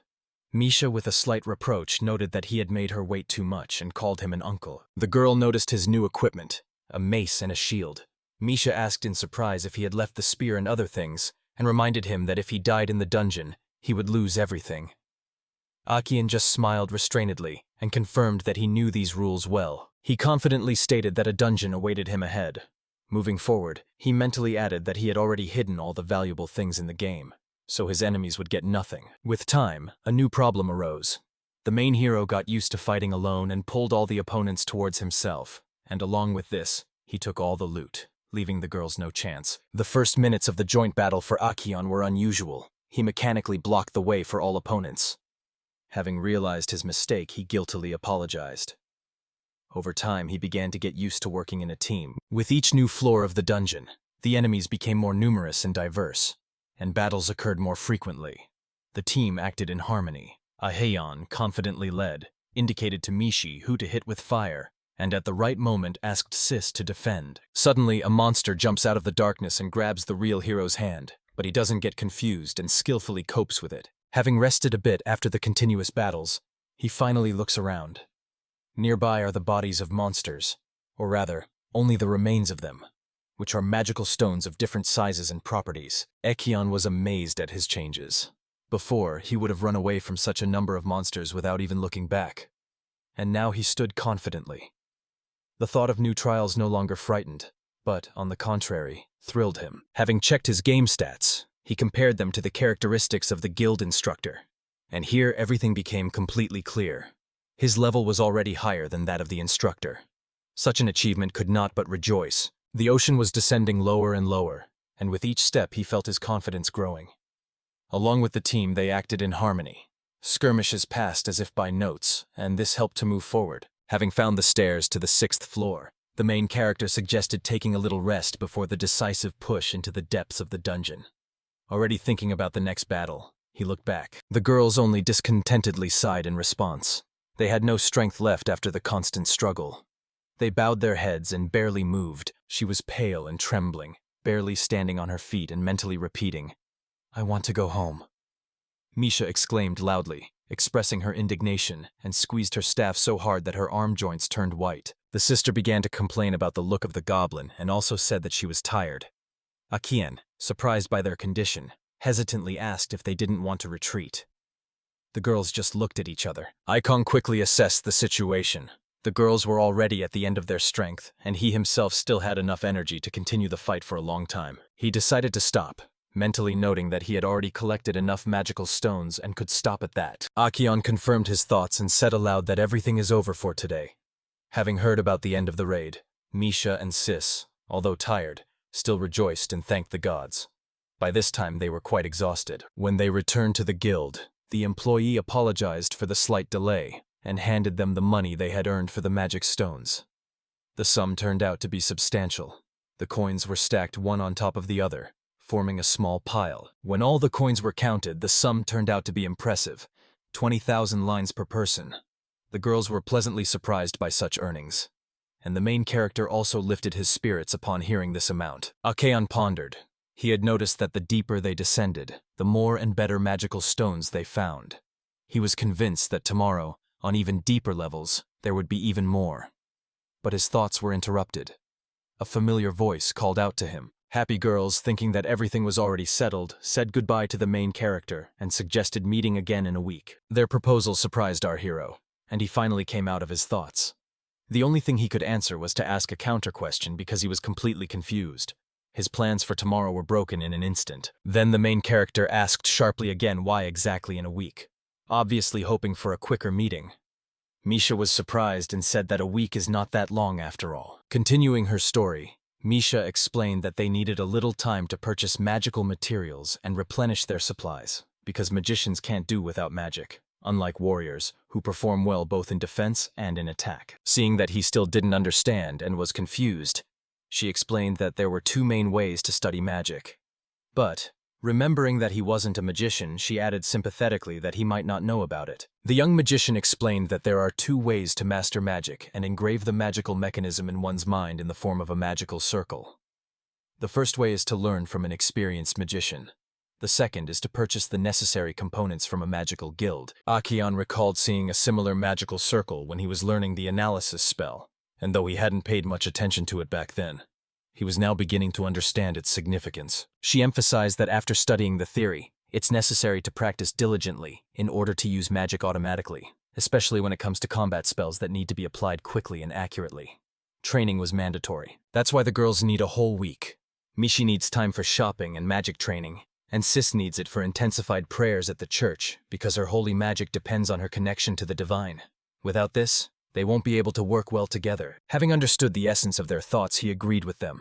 Their arguments were indeed objective. Akeon recalled how he walked away from the guild, often seeing mages and warriors arguing with each other, apparently over similar organizational issues, and now it all made sense to him, forming a complete picture. Now he had to change his plans, and he wondered if it was worth just waiting a whole week. Although he understood why the girl had decided this way, their magic required preparation, so just waiting seemed illogical to him. Having thought for a moment, Akeon cautiously and uncertainly suggested shortening the preparation time. He didn't want to lose a whole week, especially without such effective dungeon trips. The sister objected resolutely. She really needed time for prayer. It was impossible to shorten this period. Misha, looking at the priestess, thought the same. The main character realized that the schedule could not be changed or postponed. He mentally weighed all the options. There was no sense in adjusting to someone else's inconvenient schedule. Although cooperation with the group was beneficial, this approach was very exhausting. So, it was necessary to look for another solution. Suddenly, he realized that it wasn't necessary at all to sit in the hotel and simply wait for the two young magicians. Having made a final decision, the main character offers them a compromise. He clearly outlined the plan.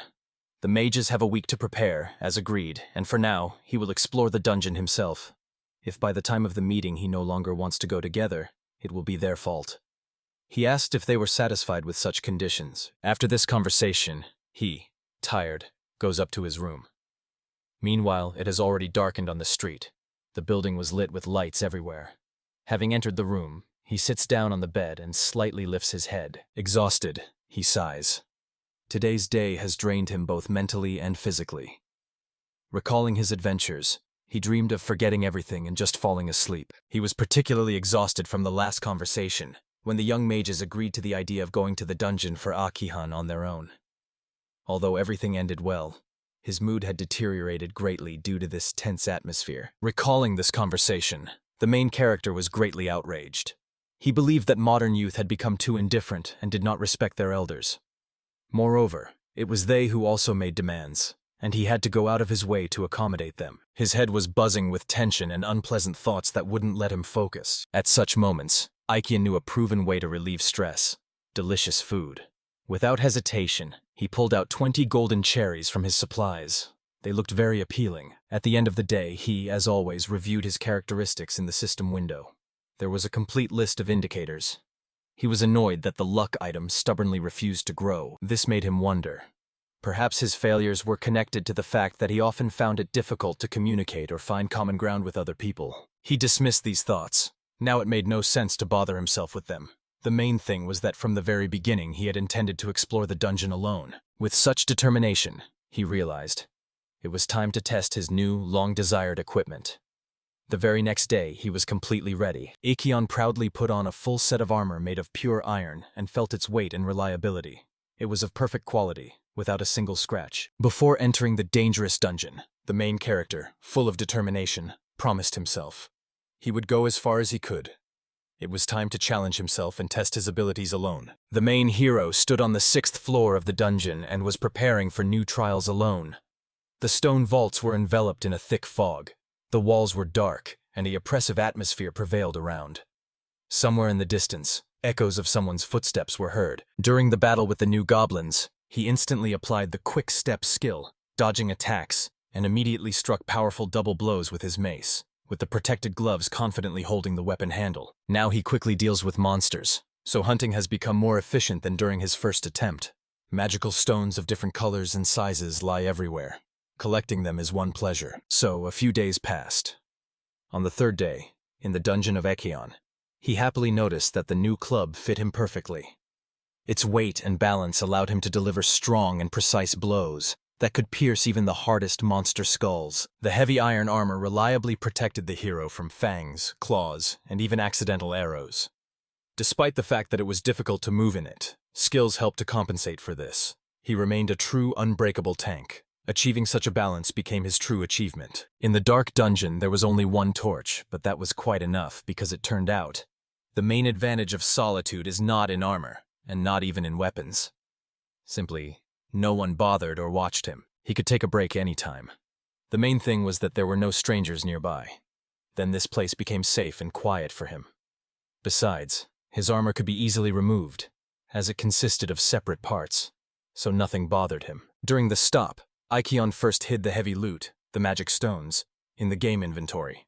Then, to his delight, he laid a luxurious table with delicacies from the game store right in the dungeon. All that was left was to look around. Having savored the juicy chicken, the main character had a hearty dinner and, thanks to these virtual luxuries, once again stepped out into the gloomy corridor, full of energy. The game had turned a harsh adventure into real comfort, which couldn't help but delight. After a while he saw huge doors in front of him, next to which stood 2 torches. Although the main character had never seen such things before, he had heard of them, so putting everything together, he roughly guessed what they were. He stood before the enormous doors, covered in ominous runes. Everything suggested that beyond them lay the lair of the main enemy. Before him was a choice, to stay here, on the floor, or to muster up courage and enter the doors to the boss. For a moment he was overcome with cold fear, and the thought of escape became even stronger. He even involuntarily took a step back, tightly clenching his shield. It was a difficult choice that required careful consideration of every step, but the main character straightened up immediately. He had already made up his mind. No, he would not give in to fear. With confident steps he approached the door and began to open it. The heavy metal door gradually gave in to his strength and began to open. Inside there were many goblins of different kinds. Some held shields, others daggers, and even a few mages could be seen. They were dressed differently too. Light armor, for those who shoot from a distance, and heavy, for strong warriors. Having quickly hidden behind the wall, he carefully looked out from around the corner to assess the situation. The biggest problem was that there were a lot of them. Even a team would find it hard to cope with such a crowd. So the guy started thinking about what to do best. He tensely realized that since this was the boss's room, these goblins were definitely not ordinary, but had some special abilities. Now the question arose, how to deal with such a large and obviously dangerous group alone. Clearly, a head-on approach was not worth it. A reckless thought flashed through his mind. What if his daytime walking skill worked on monsters? So far he had only used it against people. But could it affect monsters that were completely different and smarter than humans? Having decided that he had nothing to lose, Aikion decided to check his guess. It was a bold experiment on which his fate could depend, but despite all the risks, he dared to act. Focusing on his armor, he activated the Daywalker skill, targeting the nearby goblins. The system confirmed the launch, and he could no longer turn back. To his great relief, the main character saw that the skill had worked. A sinister aura appeared around him. Aikion suddenly felt that his armor had become very heavy, and hastened to take it off. Holding the helmet in his hands, he decided that it was his time to attack. Complaining to himself once again that this armor was very uncomfortable, he lowered his gaze. His face had changed a bit from the habit of a traveler. His ears had become slightly pointed, and one tooth had turned into almost a fang, as if he was no longer human. Suddenly, one of the larger goblins, having unexpectedly darted out of an invisible corner, furiously rushed at the hero, forcing him to snap out of his thoughts. The spear passed through the body, piercing the main hero straight through. He sharply turned his head to the side due to the unexpected attack, and mentally noted the brutality of the assault. The blow was strong, causing him to nearly fall. However, thanks to the hero's endurance and skills, this blow was painful, but not fatal. The character reproachfully remarked that a surprise attack was impolite. Suddenly taking on a strange form, he bewildered the goblin who had struck him. The next moment the hero struck it squarely on the head, leaving no chance. An unknown entity, likely a vampire that possessed Achaon's body, confidently stated, "Now everyone will see the true vampire power in battle." He emphasized that the true owner of this body will definitely hear this appeal. After these words, he immediately proceeded to action. Ow! A loud cry of skills resounded, and it instantly dispersed all the goblins. It seemed that they had no chance at all, even if there were many of them. The goblins disappeared one by one. The talking vampire scornfully treated connections with ordinary people, saying that they were beings who controlled the very essence of life and sought its strongest manifestations, and the vampire insisted that this should never be forgotten. The tone became calmer. The voice said that was all. Then, as if remembering something important, quickly advised to definitely learn at least a little magic. To finish his words, he added, "Only after that will it be possible to understand how to counter it." At that moment, the main character felt relief, because he realized that he was returning to his body. The day traveler's skill had turned off, and Akyan realized he had returned to his body. His ears looked like they used to again, and his teeth were the same too. But even despite this, he felt uneasy, and chaos reigned in his head. The hero, stunned by what had happened, couldn't restrain himself and exclaimed, "What was that?" He stood in the middle of the room, covered with magical stones that shimmered in all the colors of the rainbow. The ocean wondered if his habit of aimlessly wandering during the day was not connected with teenage maximalism.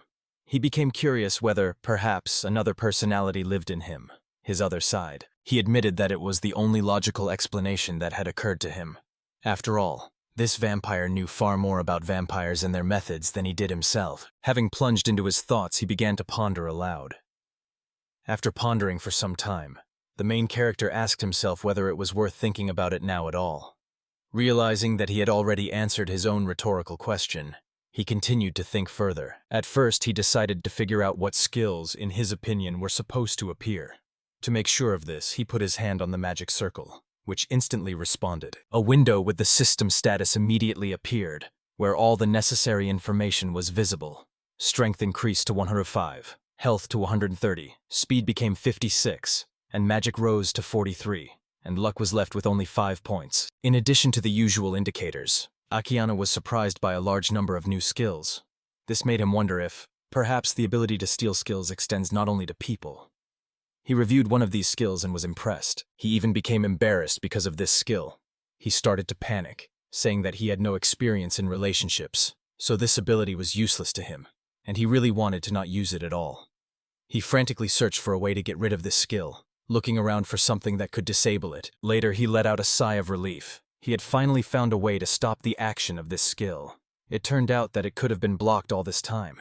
Having dealt with this problem, he realized that the other skills were useful, so he left them unchanged. Then he moved on to collecting the magic crystals.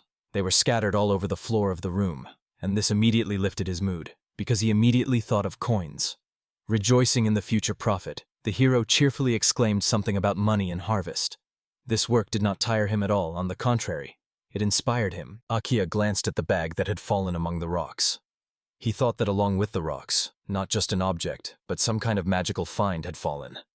So he decided to use his ability to recognize objects to find out what it was. Studying the object he found, the young man was impressed by its description. He realized that it could hold as many items as would fill an entire room, and was very pleased with its usefulness, especially considering that the game could not be used in the presence of other people. Having put on the backpack, he realized that the size fit perfectly, and decided to try out his newly acquired skills right away. He had just finished his main business. Akihan prepared to cast the fire arrow spell, aiming at the point that Misha had indicated to him. He mentally fixed the target and fired.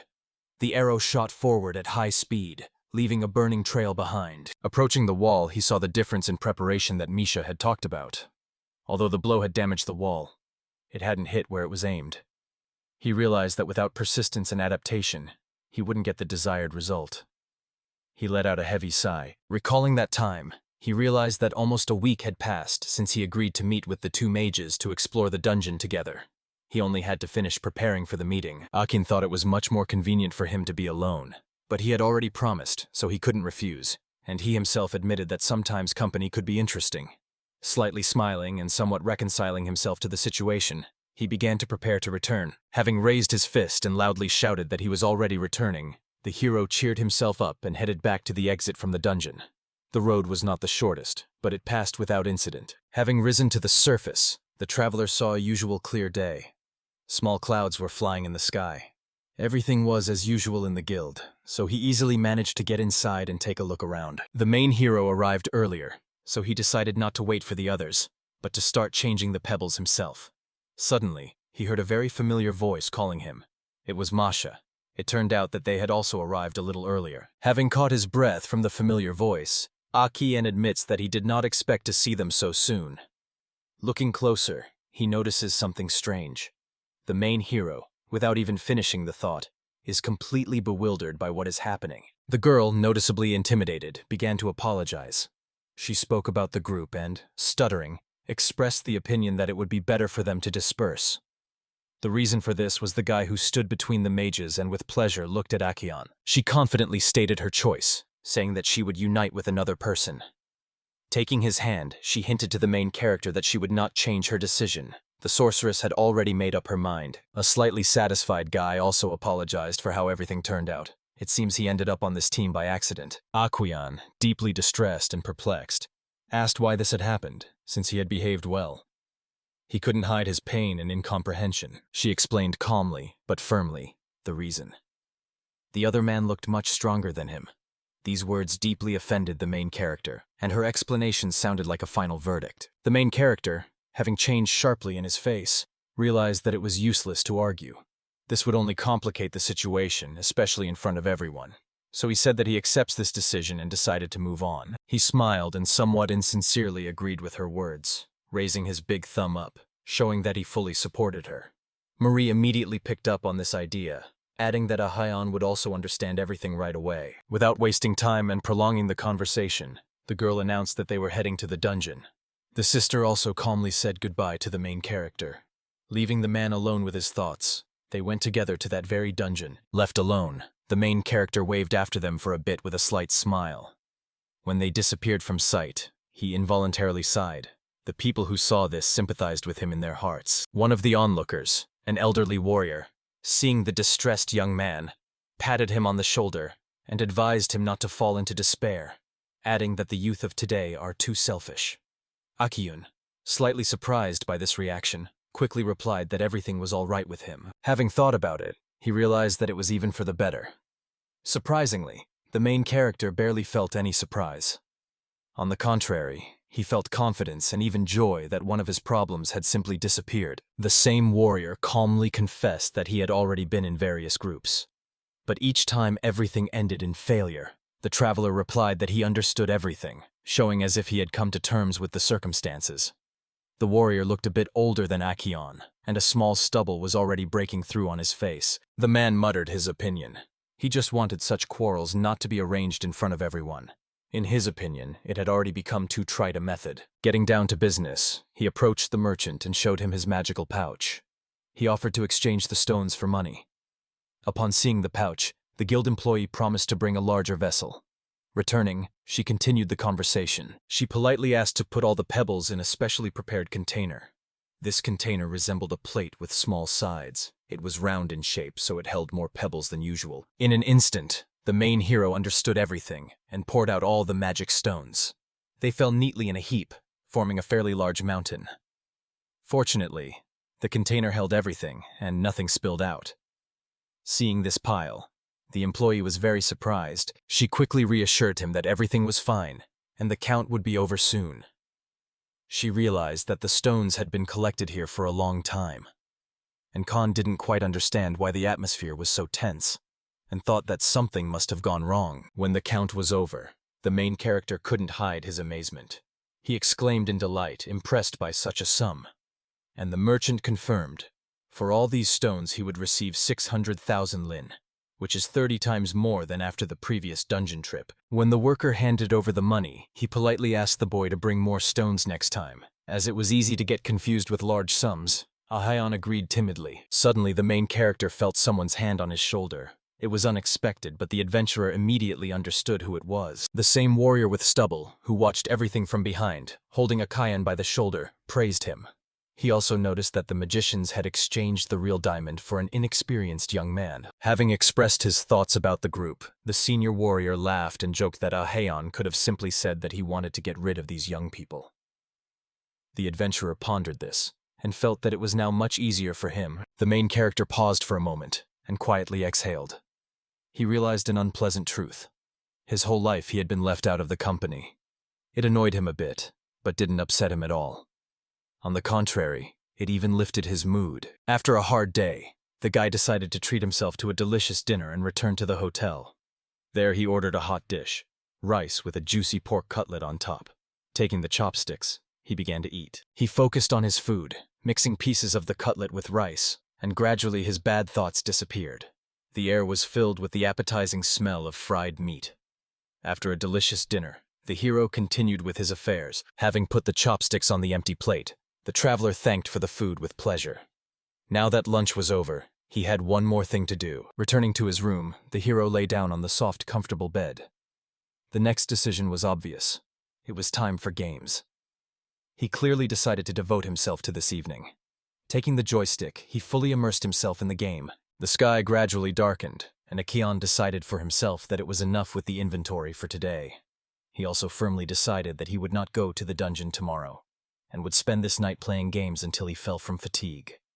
Having made this decision, Akion immediately set out to implement his plan. In the morning, it became clear that it was not the best idea. He woke up sleep-deprived, with slight puffiness under his eyes. Having breakfast from a tray, the hero realized that his decision could have been better, but he did not regret it. Having chosen a place, he sat down conveniently. Since Akion had Japanese food yesterday, today for variety, he ordered plain bread and soup for breakfast. Wishing himself a good meal, he decided not to make any plans for the day, but simply to have a quiet breakfast at the hotel. Sitting in a cozy atmosphere, he felt a pleasant aroma of food. Enjoying the warmth of breakfast that warmed his stomach, the boy suddenly heard a scream that drew attention to something in the room. Someone loudly announced that a group called Steel Fluff had appeared here. The group consisted of 4 people, 3 men and 1 girl. From their appearance, it was immediately clear that they were not newcomers at all. Almost immediately, the voice drew attention to another group of fireblades who had also just arrived here. They were in armor that protected them from blows. A tall warrior in heavy armor stood out in particular. It seemed that he was the one who commanded the entire team. The young man was surprised when he heard the names of both groups.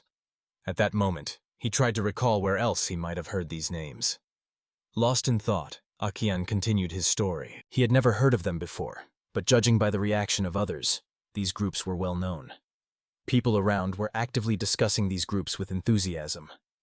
Someone even suggested betting on which group would conquer the 30th floor first. He noticed that there were attractive people among both groups. He especially liked the girl with the steel feather. She reminded him of Zira, who had once pursued Bane. He wondered who she was and what her story was. The main character realized after reflection that it was none of his business, and calmly continued having breakfast. After a while he finished his meal and once again thanked them for the food. Having left the tavern, he wondered what to do next. Since there were no clear plans, Kion walked past the house, trying to come up with something. The sun was shining in the street, and its rays were beautifully reflected from the roofs of the houses. Suddenly he remembered 3 important things he had forgotten.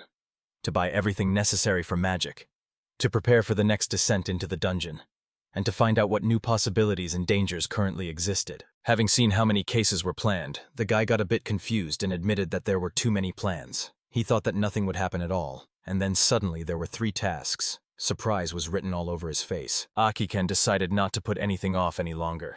Having made up his mind what to start with, he came to the guild. Approaching the information desk, he decided to ask about the reward. The conversation was about monsters from the dungeon. Hearing about the reward, the employee asked him again. In the end, the hero found out that on the 30th floor of the dungeon, particularly dangerous monsters appear, which pose a serious threat to those who come alone. He also noticed that the employee's response sounded quite rude to him. She continued her story and added that the current record is the 40th floor, which was closed by a group called the Hero's Sword.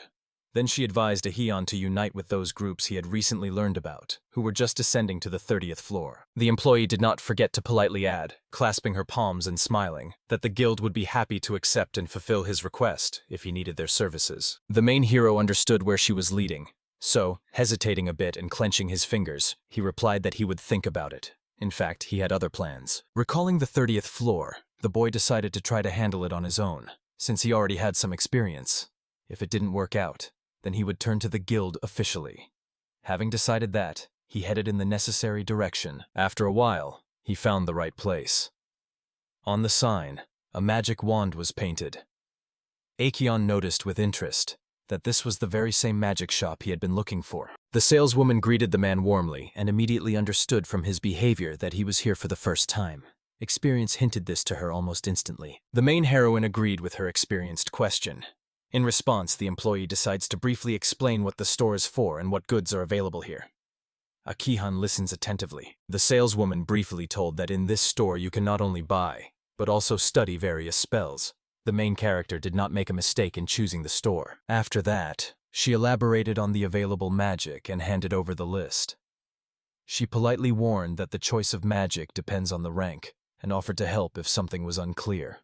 Aeon sincerely thanked her. When he chose spells, he hesitated for a long time between different options, but eventually settled on those he often used in games because it was familiar to him. Having reviewed the list, the adventurer chose 7 spells: light, protection from physical and magical attacks, enhancement of slashing and direct blows, healing, and an antidote. All of this cost him a total of 300,000 lins AO, a huge sum. When the main hero found out the amount of the payment, he was simply stunned. Having paid everything to the last penny, he finally understood why Faramuri mentioned debts for magic. It turned out that it was indeed wildly expensive. The seller warned the young man that creating a magic circle in his mind could be painful, and said that if the pain became unbearable, he could scream without restraint. The expert's face suddenly changed. At first, he didn't understand anything, but in a moment, everything spun around, and Aegeus couldn't restrain loud cries from the unexpectedly strong pain, counting seconds in his mind. Having endured all this pain, he stepped back. Walking down the street, the hero still couldn't recover from the strong pain and took a deep breath. He thought that he hadn't expected such a painful reaction, and wondered if there were easier ways to learn magic, recalling that this had never happened to him before. Despite the pain having already passed, the young man immediately decided to try one of the spells.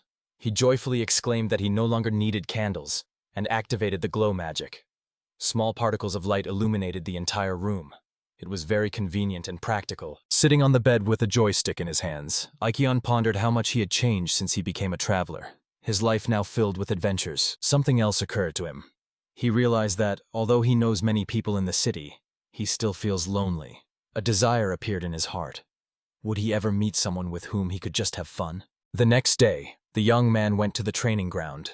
He immediately noticed an unusually large number of people and was surprised by such a lively atmosphere. Hearing a conversation nearby, he decided to eavesdrop. By listening to the conversations, he understood that everyone had gathered to clear the 30th floor of the dungeon. For now, there was nothing else for them to do. Aegeon found out that the well-known groups Steel Feather and Blazing Edge were currently looking for new members. The traveler immediately recalled that these were the same 2 groups he had recently seen in the tavern. Remembering the conversation in the guild, the hero quickly understood what it was about. A quick thought struck him. What if he tried to join them, since they were looking for people? But he immediately doubted. Would those guys really dare to storm such a dangerous level? His gaze fell on the announcement, which apparently listed the conditions for joining the groups. Seeing the familiar trio of mages and the boy, Aegeon immediately came up with a plan. Having only imagined that he could join the girls who had rejected him, he immediately felt an inner protest. He firmly decided for himself that he would not participate where they were. Having convinced himself of his decision, he moved on. He didn't want to train in front of everyone at all, so he went back to the hotel himself.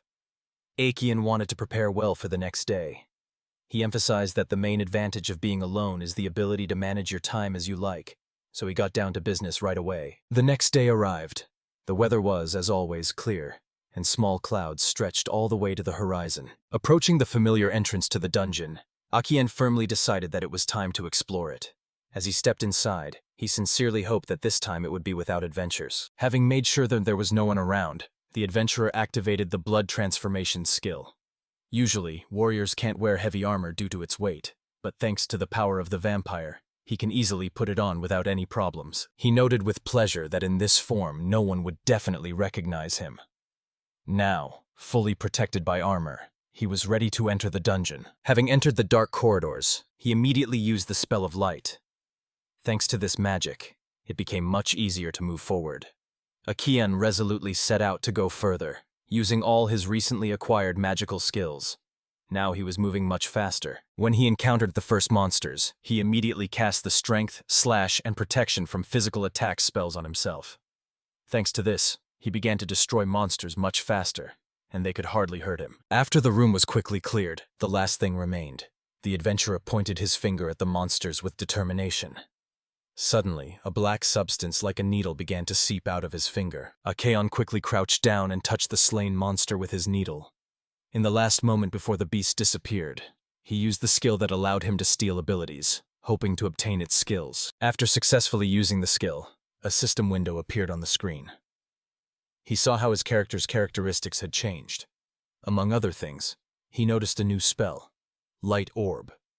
Feeling a certain luck, he went further. Feeling relieved, he realized he didn't want to drink the blood of his enemies straight from their bodies. He was pleased that the blood armor was working as it should. He decided not to focus on one skill, and decided to try new techniques on the next monster.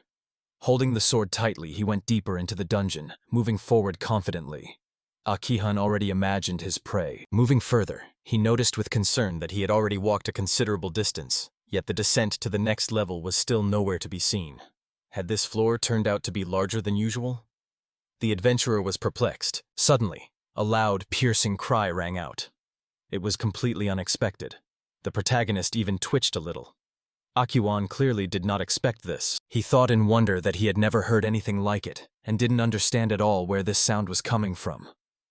Preparing for a possible clash, the knight in armor gripped the hilt of his sword even tighter.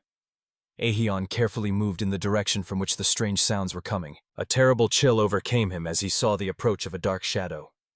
He could only mutter quietly in shock and distrust, not understanding what this unknown threat was. Quickly assessing the situation as a chance to acquire a new useful skill, he immediately prepared for battle, understanding that before him was an unfamiliar and still unknown opponent. Having realized that Akidian would not pass him by, and that delay might deprive him of the reward, he suddenly accelerated.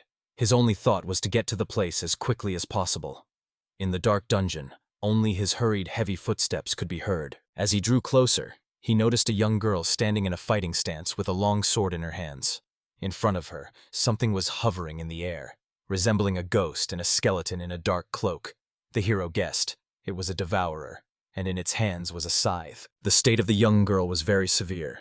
She could barely stand on her feet.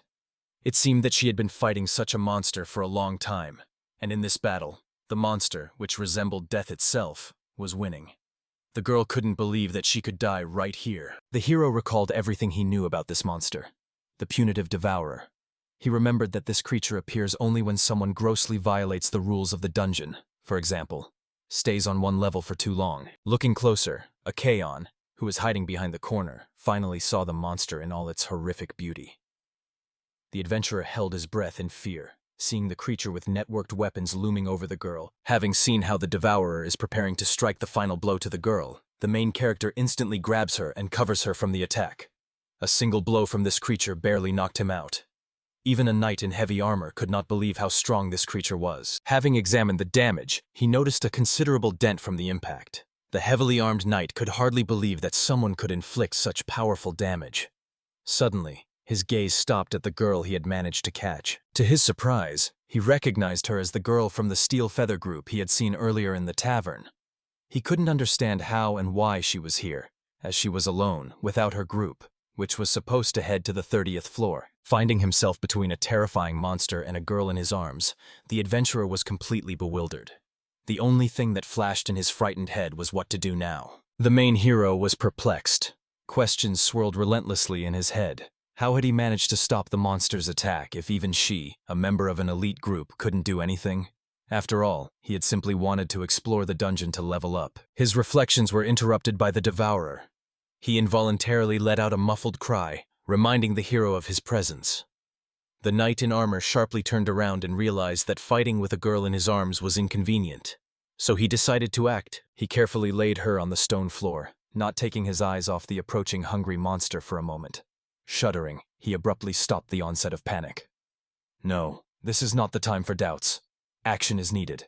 Not a single second can be lost. He focused, trying to turn on his daywalker skill, hoping it would help deal with the terrifying monster. It worked out. His face changed shape again. But at this moment, Akaon was filled with confusion. Why hadn't he disconnected and switched places with the specter as he always did? The last time he used this ability, another creature had appeared and taken control of his body. Having seen how the Sith was leading the devourer to him, the main character quickly pulled himself together and prepared for battle. A terrible scream echoed through the dungeon again. The devourer changed its target and was now moving straight towards him.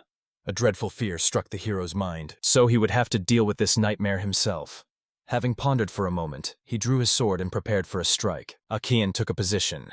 Though he initially hesitated, fear quickly turned into determination. He firmly promised himself to do everything he could. He lunged forward, activating what was called a power attack. But his weapon simply passed through the monster, dealing no damage. Suddenly it dawned on him. This was a spirit or a ghost. Ordinary strength wouldn't help here. He needed to act differently. The only way out is to use magic. He instantly cast a protection spell on himself from magical attacks. He came up with the following idea. He wrapped the blade of his sword with magical energy, focusto, and the blade flared up with magical flame. When he struck, he hit the monster's tail and cut it off. The blow turned out to be successful. He was filled with confidence. Now this monster would fear his weapon, like fire. With such confidence, he continued his advance. He rushed forward, shouting that the monster had nowhere to run. Suddenly, Akihan noticed something. He reacted instantly. Using the flash step, stepping back, aligning himself and focusing, he barely managed to dodge the black smoke that poured out of the monster. It was the same poisonous gas cloud that dissolves the body in a matter of seconds. His rescue was a real miracle. The hero reacted instantly. Determination flared with new strength. If so, he would stop it with one blow. He gathered all his will and magical power, simultaneously activating a whole set of spells. The last one he used was a spell of light. This spell was very unpleasant for the monster, and it immediately lost concentration. Akaon immediately took advantage of this opportunity and began to strike one after another. Each blow was precise. Thanks to this, the hero was able to quickly overcome the poisonous gas just as he had intended. Having seen what had happened, the main hero joyfully exclaimed. Looking around, he wanted to make sure that he had completely destroyed the monster with a scythe and a cloak. When he looked back, there was nothing there. No falling stones after someone's death, no body itself, just an ordinary empty stone floor. The traveler was disappointed to see that nothing had fallen from such an enemy. Moreover, he added with bitterness that it was even impossible to drink his blood, because he was just a ghost. Suddenly he remembered the girl from the steel pen, who was unconscious. She was still breathing, but it was clear that she was very ill. She needed to be urgently taken to a safe place and provided with first aid. Carefully lifting the injured girl into his arms, the adventurer hurried towards the exit of the dungeon. He thought it wasn't very convenient to carry her, but this way they would get out of the dangerous place faster. When he surfaced, he immediately took the rescued girl to the guild directly to the healer to provide her with the necessary assistance. Having thanked the worker, he returned to the hotel. When the hero finally got rid of the burden of responsibility, he felt incredible fatigue. He just lay down on the bed to rest and come to his senses. He spent about 3 days in his room, resting and gathering his strength. When he finally felt better, he went to the dining room, politely wished himself a good meal. During breakfast, he thought, being alone, of course, was not bad, but it would be much more fun to eat with someone together. His thoughts were interrupted by a conversation at the neighboring table. Someone said that Ilaria of the Steel Wing had almost died recently in the dungeon. One visitor asked if the girl had been saved, and another assured that she had stayed alive. The first interlocutor nodded and added, "Some girl was carried out of the dungeon on someone's back, and now this guy is being actively searched for." Akion immediately realized that he was being talked about and became alert. The second interlocutor inquired what was known about this guy. The guest responded to the questions with enthusiasm, telling that the hero was a brave adventurer in heavy armor, who had single-handedly defeated a dangerous devourer. Hearing this, the hero realized in his mind that she was looking for him. Further on, the interlocutor with pathos announced that this hero had already been given a nickname, the Iron Bastion. Having heard this, the main hero barely restrained his indignation and amazement at such a loud and wonderful name. The boy almost choked on his food when he heard his new nickname. In his mind, he was indignantly shouting, unable to believe he had been so absurdly named. He was overcome with panic. He realized that Hadalraya had been conscious the whole time and had seen everything, and that the nickname Iron Fortress had been given to him because he had carried her in heavy armor from the dungeon to the guild's infirmary. He tried to pull himself together and calm down.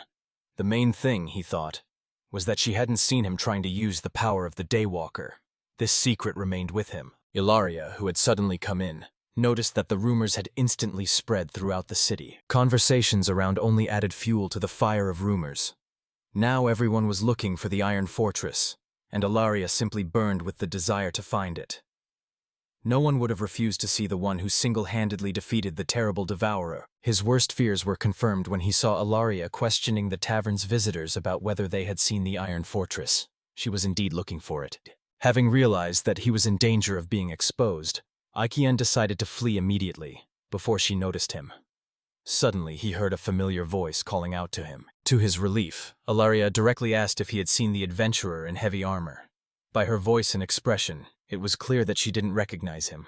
This helped him a lot. He quickly replied that he didn't know, and to avoid being recognized, he even looked away. The main character, having apologized and being glad that he remained unrecognized, hastened to continue on his way. As he walked, he felt a real relief, since everything was all right with Ilaria. He felt a bit easier in his mind from having managed to heal her a little in the dungeon, though he was worried that it might not be enough. But the thought of this nickname did not give him peace. He got angry with himself again. Iron Bastion. It didn't suit him at all. Having thought over the situation, he admitted that he liked fights and heavy armor.